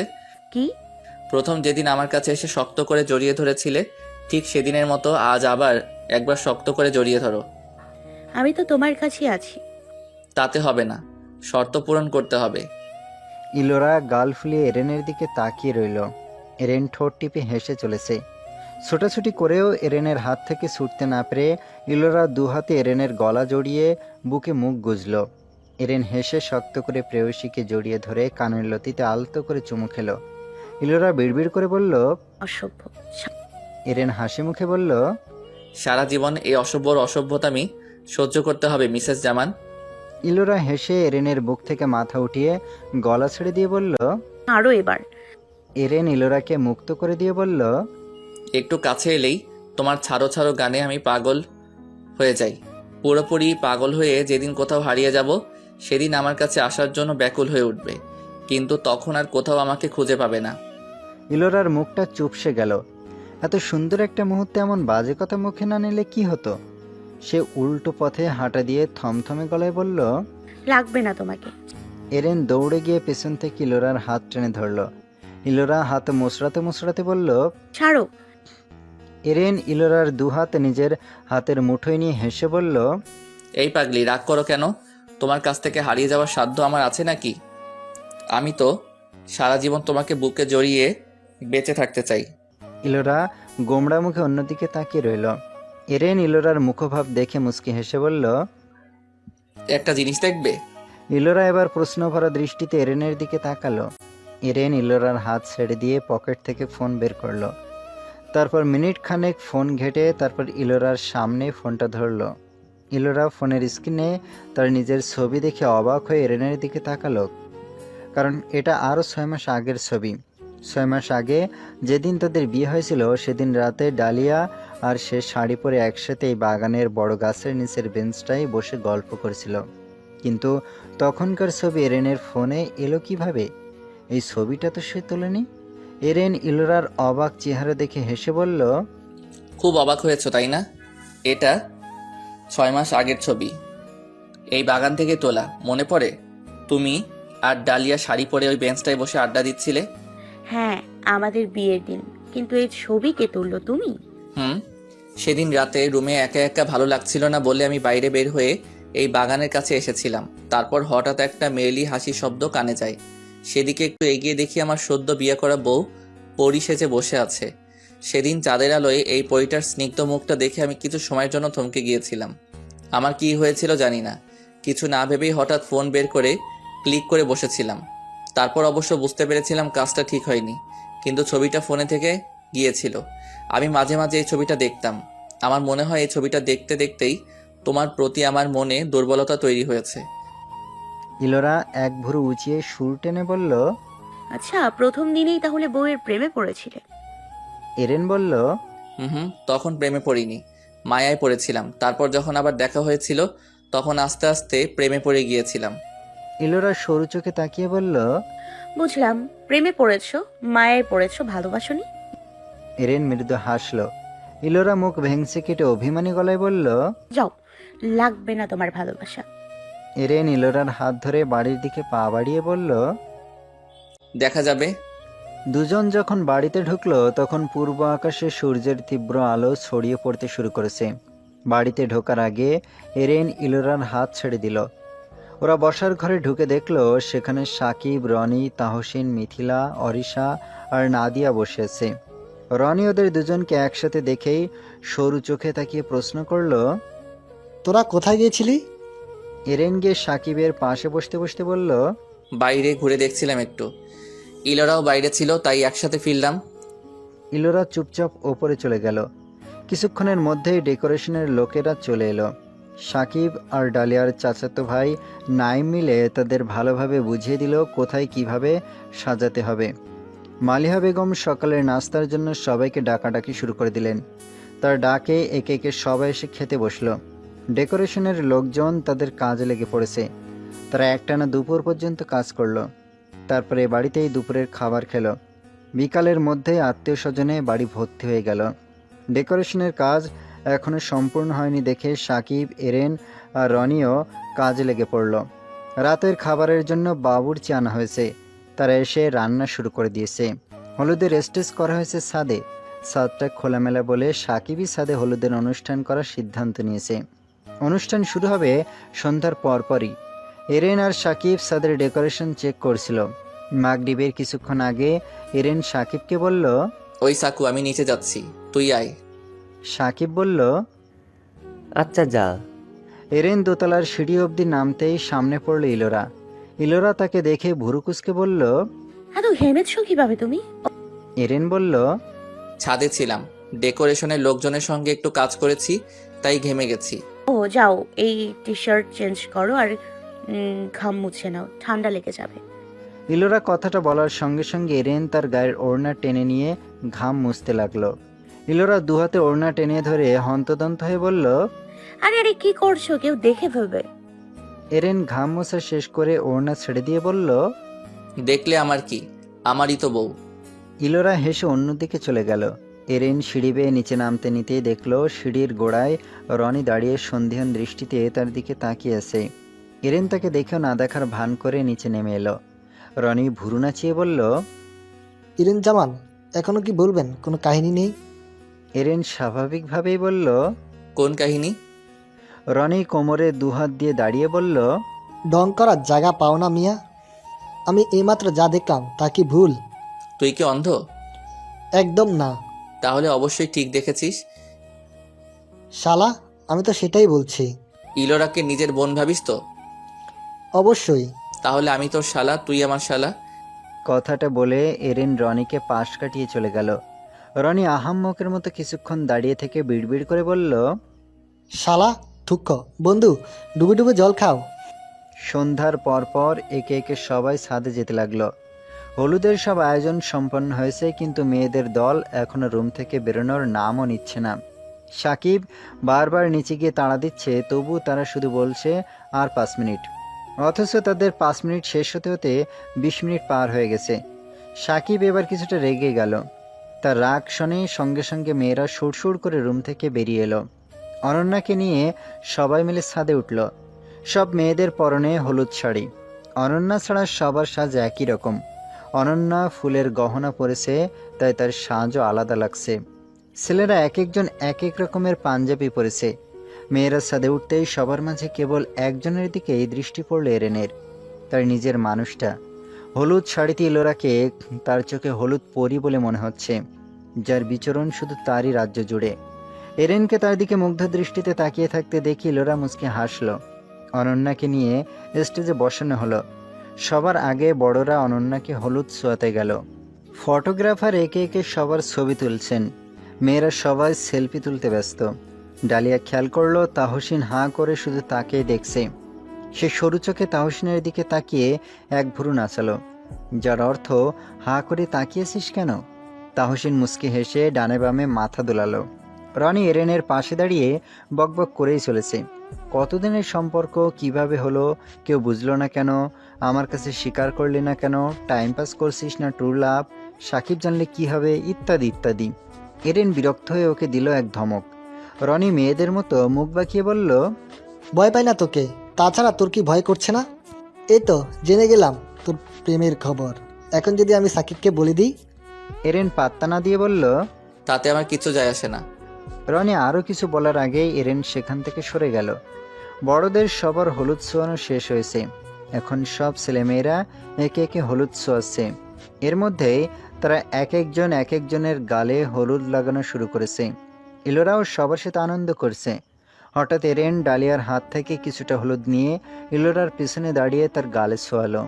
ইলোরা পিছনে ফিরে তাকাতে এরেন মুচকি হেসে অনন্যার দিকে ইশারা করে বলল, আমার ইলোনিও একদিন এমন সেজেগুজে স্টেজে বসবে। ইলোরা লাজুক হাসলো।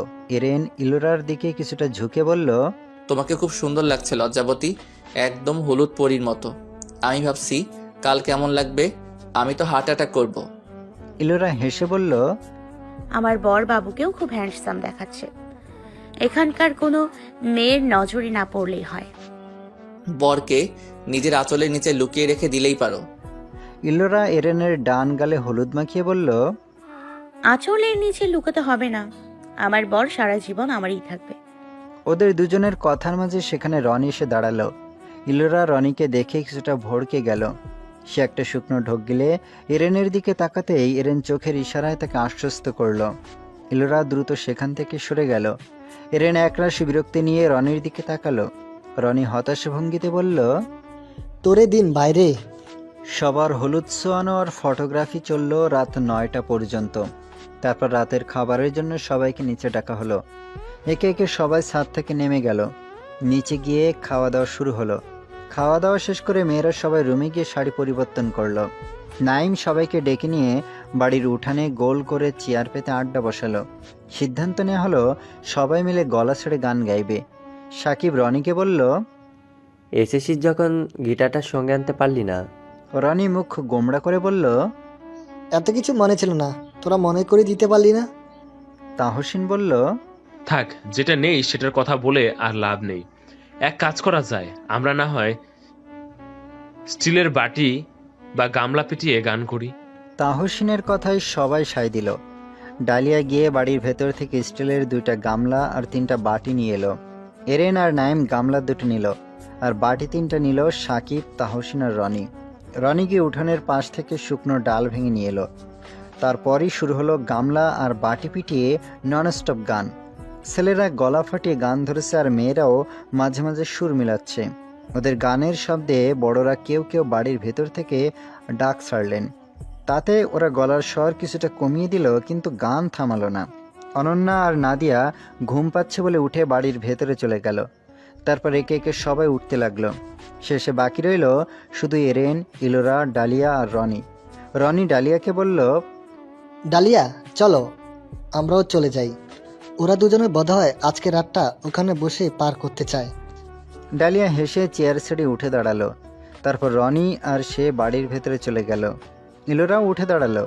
এরেন পায়ের উপর পা তুলে আরাম করে বসে বলল, আগে পেলেন না কেন মহারানী? ইলোরা হামি তুলে বলল, তখন ঘুম পায়নি, এখন পাচ্ছে। এরেন এক হাত ধরে হ্যাসকা টানে ইলোরাকে নিজের কোলে বসালো। ইলোরা হন্তদন্ত হয়ে উঠে যাওয়ার চেষ্টা করতেই এরেন তার কোমর জড়িয়ে ধরল।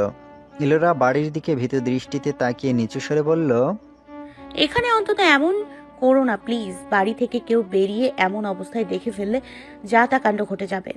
এরেন ডান হাতে আলতো করে ইলোরার গাল স্পর্শ করল। ইলোরা থমকে গেল। এই স্পর্শটা তার মনটাকে কাঁপিয়ে দেয়। এক মুহূর্তের জন্য ইচ্ছে করে এই মানুষটার কাছে নিজেকে সমর্পণ করে দিতে।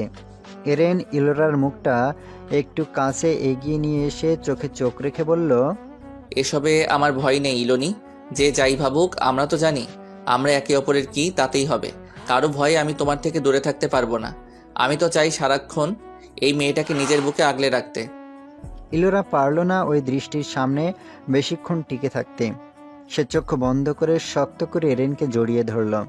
এরেন হেসে ইলোরাকে আলতো করে নিজের সাথে মিশিয়ে রাখল। বেশ কিছুক্ষণ পর এরেন ইলোরার মাথায় ছোট্ট একটা চুমু খেয়ে বলল, ভেতরে যাও, অনেক রাত হয়েছে, এখন ঘুমিয়ে পড়া উচিত। ইলোরা এরেনের বুক থেকে মাথা উঠিয়ে প্রশ্ন করল, তুমি যাবে না?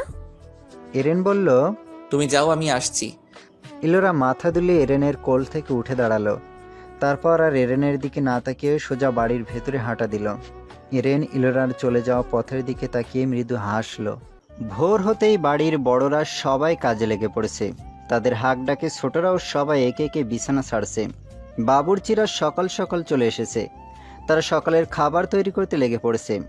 এদিকে মিথিলা গতকাল থেকে সুযোগের সন্ধান করছে। বারবার চেষ্টা করেও সে মিজানুর রহমানের ফোন থেকে অনন্যার হবু বরের নাম্বার জোগাড় করতে পারেনি। আজও সে সকালে ঘুম থেকে উঠেই মামার পেছনে লেগে পড়েছে। একসময় একটা সুযোগ পেয়েও গেল। মিজানুর রহমান তার রুমে ফোন রেখে বাইরে গেলেন। সেই ফাঁকে মিথিলা ফোনটা নিয়ে উপরে চলে গেল, কিন্তু কল লিস্ট ঘাঁটতে গিয়ে মনে পড়ল বরের নাম্বার কোনটা তা সে বুঝবে কিভাবে। নামটাও মনে নেই। এক দৌড়ে গেল অনন্যার রুমে, গিয়ে অনন্যাকে প্রশ্ন করল, আপি, দুলা ভাইয়ের নামটা যেন কি? অনন্যা বলল, ফারদিন। কেন? মিথিলা হাতের ফোনটা দেখিয়ে বলল, এই দেখো, দুলা ভাইয়ের নাম্বার খুঁজছি। অনন্যা চোখ বড় করে বলল, এটা তো বাবার ফোন, বাবা ফোন খুঁজলে কি করবে? আরে ভাইয়ার নাম্বারটা খুঁজে আম্মুর ফোনে উঠিয়ে মামারটা রেখে আসবো। আচ্ছা তাড়াতাড়ি কর। মিথিলা পুরো কল লিস্ট ঘেটেও ফারদিন নামের কোনো নাম্বারই খুঁজে পেল না। সে হতাশ হয়ে অনন্যাকে বলল, পাচ্ছি না তো। অনন্যা হেসে বলল, থাক, ফোন রেখে আয়, এমনি তো আজ বিয়ে, এখন কথা না বলে কিছু হবে না। তখনই ইলোরা রুমে ঢুকলো। মিথিলাকে লক্ষ্য করে প্রশ্ন করলো, কি হয়েছে? মিথিলা গাল ফুলিয়ে বলল, মামার ফোন এনে দুলা ভাইয়ের নাম্বার খুঁজছিলাম, পেলাম না। ইলোরা বলল, না পেলে আর কি করবি, ফোন রেখে আয়। মিথিলা অনুরোধের সুরে বলল, তুমি রেখে এসো না আপি, মামা যদি দেখে ফেলে। তো সেটা আনার সময় মনে পড়েনি? প্লিজ, মামা তোমার হাতে ফোন দেখলে তোমাকে কিছু বলবে না, আমি জানি। এই বলে মিথিলা ইলোরার হাতের মুঠোয় ফোনটা গুজে দিয়ে এক ছুটে রুম থেকে বেরিয়ে গেল। ইলোরা ফোন নিয়ে নিচে এলো। মেইন দরজা দিয়ে বাইরে উকি দিয়ে দেখলো মিজানুর রহমান বাইরে আছেন। সে মামার রুমের দিকে পা বাড়ালো। রুমে ঢুকে ফোনটা রেখে আবার বেরিয়ে এলো। সাকিবদের রুমের সামনে দিয়ে যাওয়ার সময় খেয়াল হলো অনেকক্ষণ ধরে এরেনকে আশেপাশে দেখা যাচ্ছে না। সবাই তো বাইরে আছে, সে কোথায়? রুমে আছে নাকি? ইলোরা ভেজানো দরজাটা একটু ফাঁক করে ভেতরে উকি দিল। সঙ্গে সঙ্গে এরেনকে চোখে পড়ল। বিছানায় পা ঝুলিয়ে দুহাত কপালে ঠেকিয়ে মাথা নিচু করে বসে আছে। ইলোরা কপাল কুঁচকালো। একটু আগেও তো ঠিকঠাক ছিল, হঠাৎ কি করে কি হলো? মাথা ব্যথা করছে নাকি? ইলোরা রুমে ঢুকে দরজাটা আস্তে করে বন্ধ করে দিল। এগিয়ে গিয়ে এরেনের মাথায় হাত রাখলো। এরেন মাথা উঁচু করে তাকালো। তার চোখ মুখ খুবই চিন্তিত দেখাচ্ছে। ইলোরা বলল, কি হয়েছে তোমার, এভাবে বসে আছো কেন? এরেন কোনো উত্তর না দিয়ে হঠাৎ দুহাতে ইলোরার কোমর জড়িয়ে ধরে পেটে মাথা ঠেকিয়ে চোখ বন্ধ করলো। ইলোরা কিছুটা অবাক হলো। আজকের আগে কখনো সে এরেনকে এতটা আপসেট হতে দেখেনি। হঠাৎ করে কি হলো যেমন আপসেট দেখাচ্ছে?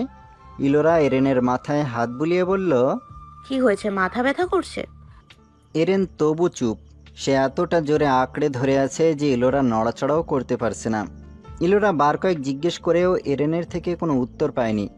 শেষে সে নিজের কোমর থেকে এরেনের হাত সরিয়ে তার পাশে বসে পড়ল। তারপর এরেনকে নিজের দিকে ঘুরিয়ে গালে হাত রেখে চিন্তিত কণ্ঠে বলল, তোমাকে তো কখনো এমন চিন্তিত দেখিনি, প্লিজ বলো না কি হয়েছে, আমার খুব টেনশন হচ্ছে এখন, বলবে না? এরেন শান্ত স্বরে বলল, আমাকে একবার শক্ত করে জড়িয়ে ধরবে ইলোনি, আমার মনে হচ্ছে আমি মনোবল হারিয়ে ফেলেছি। ইলোরা এবার একটু বেশি অবাক হলো।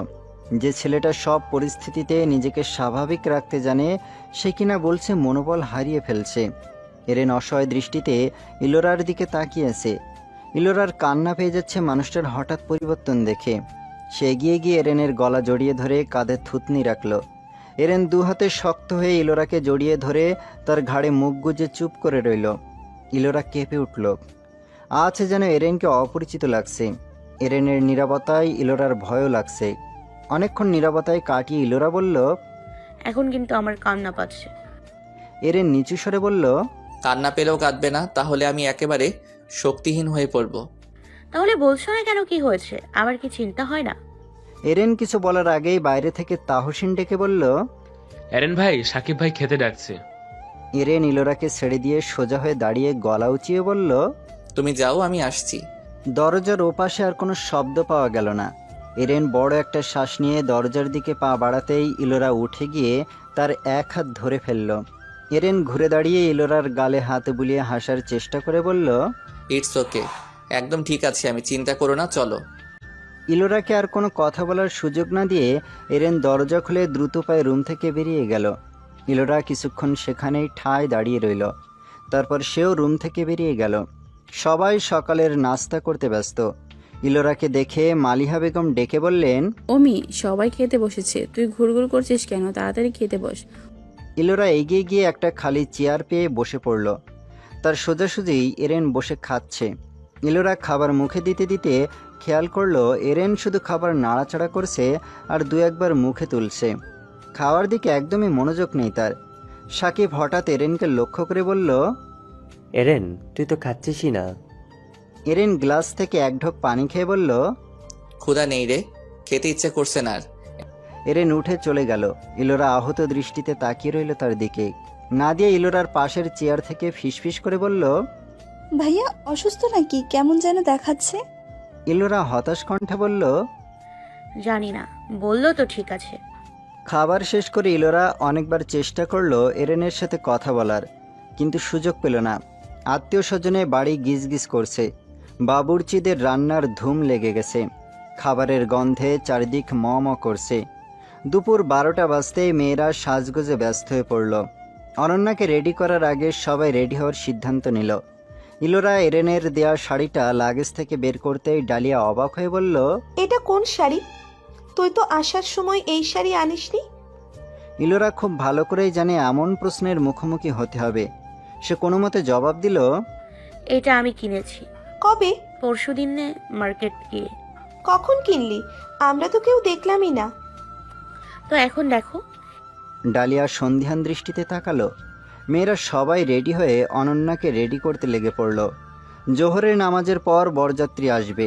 অরিশা যখন অনন্যাকে মেকআপ করাচ্ছে তখন ইলোরা রুম থেকে বের হলো। এরেনের দেয়া শাড়িটা পরে অন্যরকম অনুভূতি হচ্ছে। চারদিকে এরেনকে খুঁজতে গিয়ে সে মায়ের সামনে পড়ল। মালিহা বেগম ইলোরাকে নিরীক্ষণ করে বললেন, আমি এই শাড়ি আবার কার? দেখে তো নতুন মনে হচ্ছে। ইলোরা একটা শুকনো ঢোক গিলল। মায়ের কাছে সে কখনো মিথ্যা বলে না, আজ বাধ্য হয়ে বলতেই হবে। সে সাহস জুগিয়ে হেসে বলল, এটা আমি নিজেই কিনেছি, টাকা জমিয়ে রেখেছিলাম। পরশুদিন মার্কেটে যাওয়ার পর হঠাৎ এটা চোখে পড়লো, খুব পছন্দ হয়েছে, তাই কিনে ফেললাম। সুন্দর না আম্মু?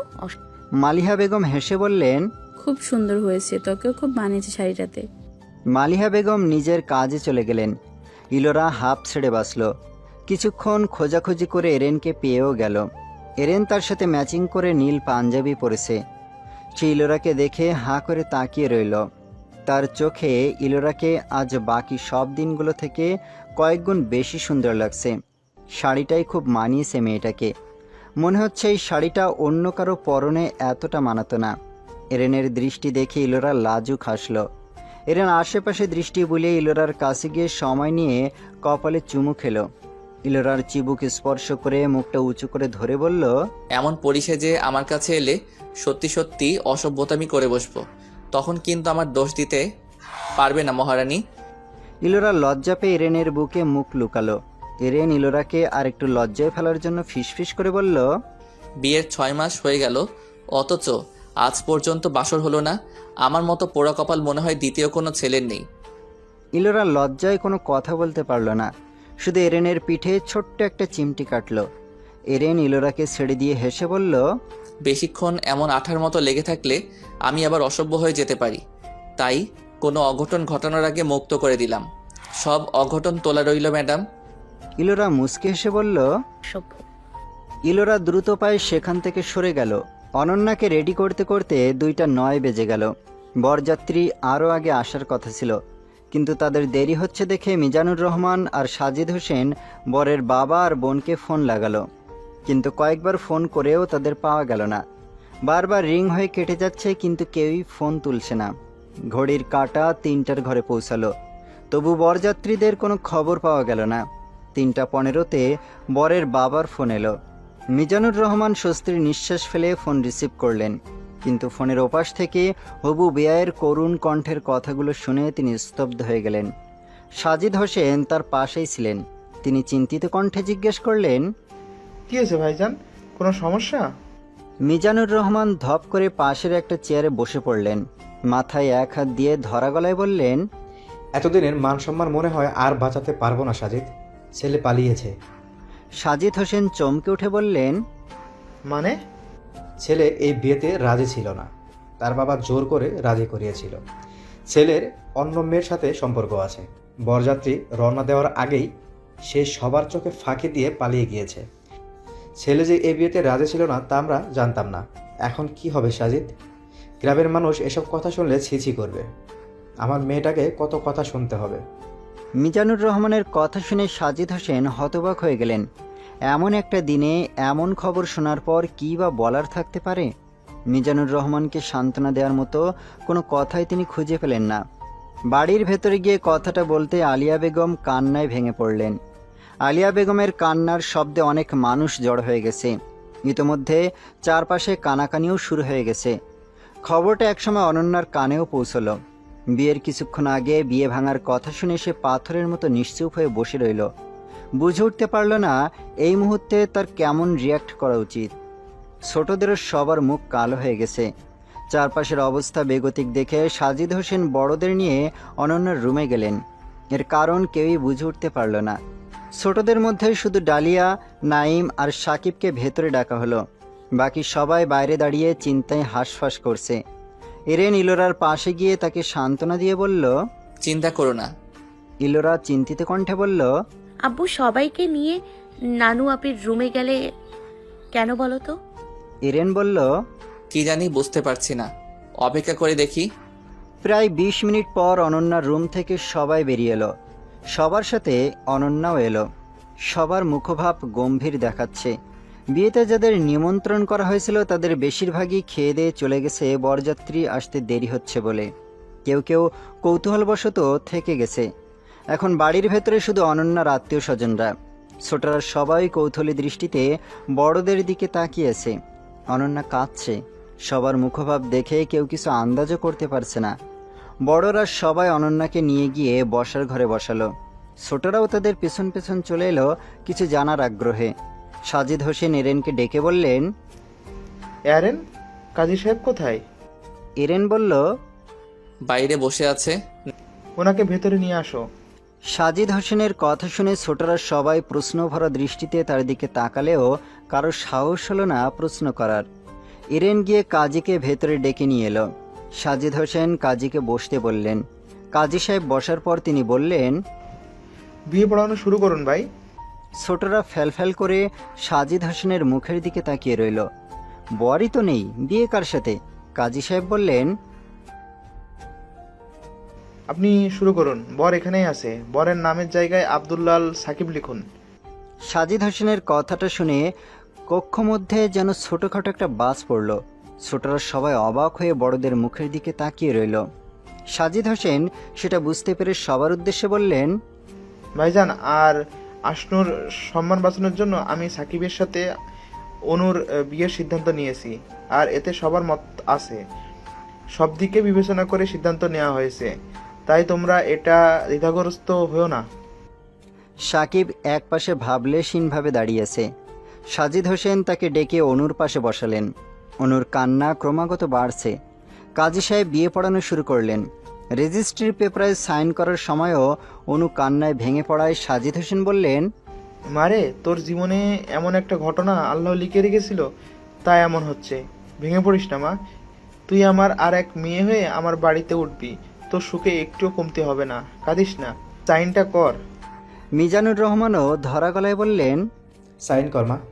অনু কাঁপা কাঁপা হাতে সাইন করল। কিছুক্ষণের মধ্যেই বিয়ের কাজ সম্পন্ন হলো। সাজিদ হোসেন সিদ্ধান্ত নিলেন অনুর আজ যেভাবে বাবার বাড়ি ছেড়ে শ্বশুর বাড়ি চলে যাওয়ার কথা ছিল সেভাবেই যাবে। তাই তিনি সবাইকে বললেন যার যার ব্যাগ গুছিয়ে নিতে। সন্ধ্যার আগেই তারা রওনা দিবেন। মালিহা বেগম, ইলোরা, মিথিলা, অরিশা, নাদিয়া, সাকিব, এরেন, রনি, তাহসিন সবাই চলে গেল নিজেদের ব্যাগ গোছাতে। অনু তার বাবা মাকে জড়িয়ে ধরে ফুপিয়ে ফুপিয়ে কাঁদছে। মিজানুর রহমান আর আলিয়া বেগমও সমানতালে কেঁদে চলেছেন। এমন একটা পরিস্থিতির শিকার হবেন তা তারা দুঃস্বপ্নেও ভাবতে পারেননি। ডালিয়াও নীরবে চোখের পানি ফেলছে। ইলোরা আর মিথিলা নিজেদের ব্যাগ গুছিয়ে ডালিয়ারটাও গুছিয়ে নিল। সবাই সব কিছু গুছিয়ে নিতে নিতে বিকাল 5টা বেজে গেল। এমন অনাকাঙ্ক্ষিত ঘটনার তালে বাড়ির কারো খাওয়াও হয়ে ওঠেনি। মিজানুর রহমান অনুরোধ করলেন সবাই যেন খাওয়া দাওয়া করে যায়। তার অনুরোধ রাখতে সবাই খেতে বসলো, কিন্তু কারোরই ঠিকমতো খাওয়া হলো না। সাকিব আর অনুকে জোর করেও খাওয়ানো যায়নি। বিদায়ের সময় অনু কাঁদতে কাঁদতে একদম শক্তিহীন হয়ে পড়ল। মিজানুর রহমান সাকিবের হাত ধরে ধরা গলায় বললেন,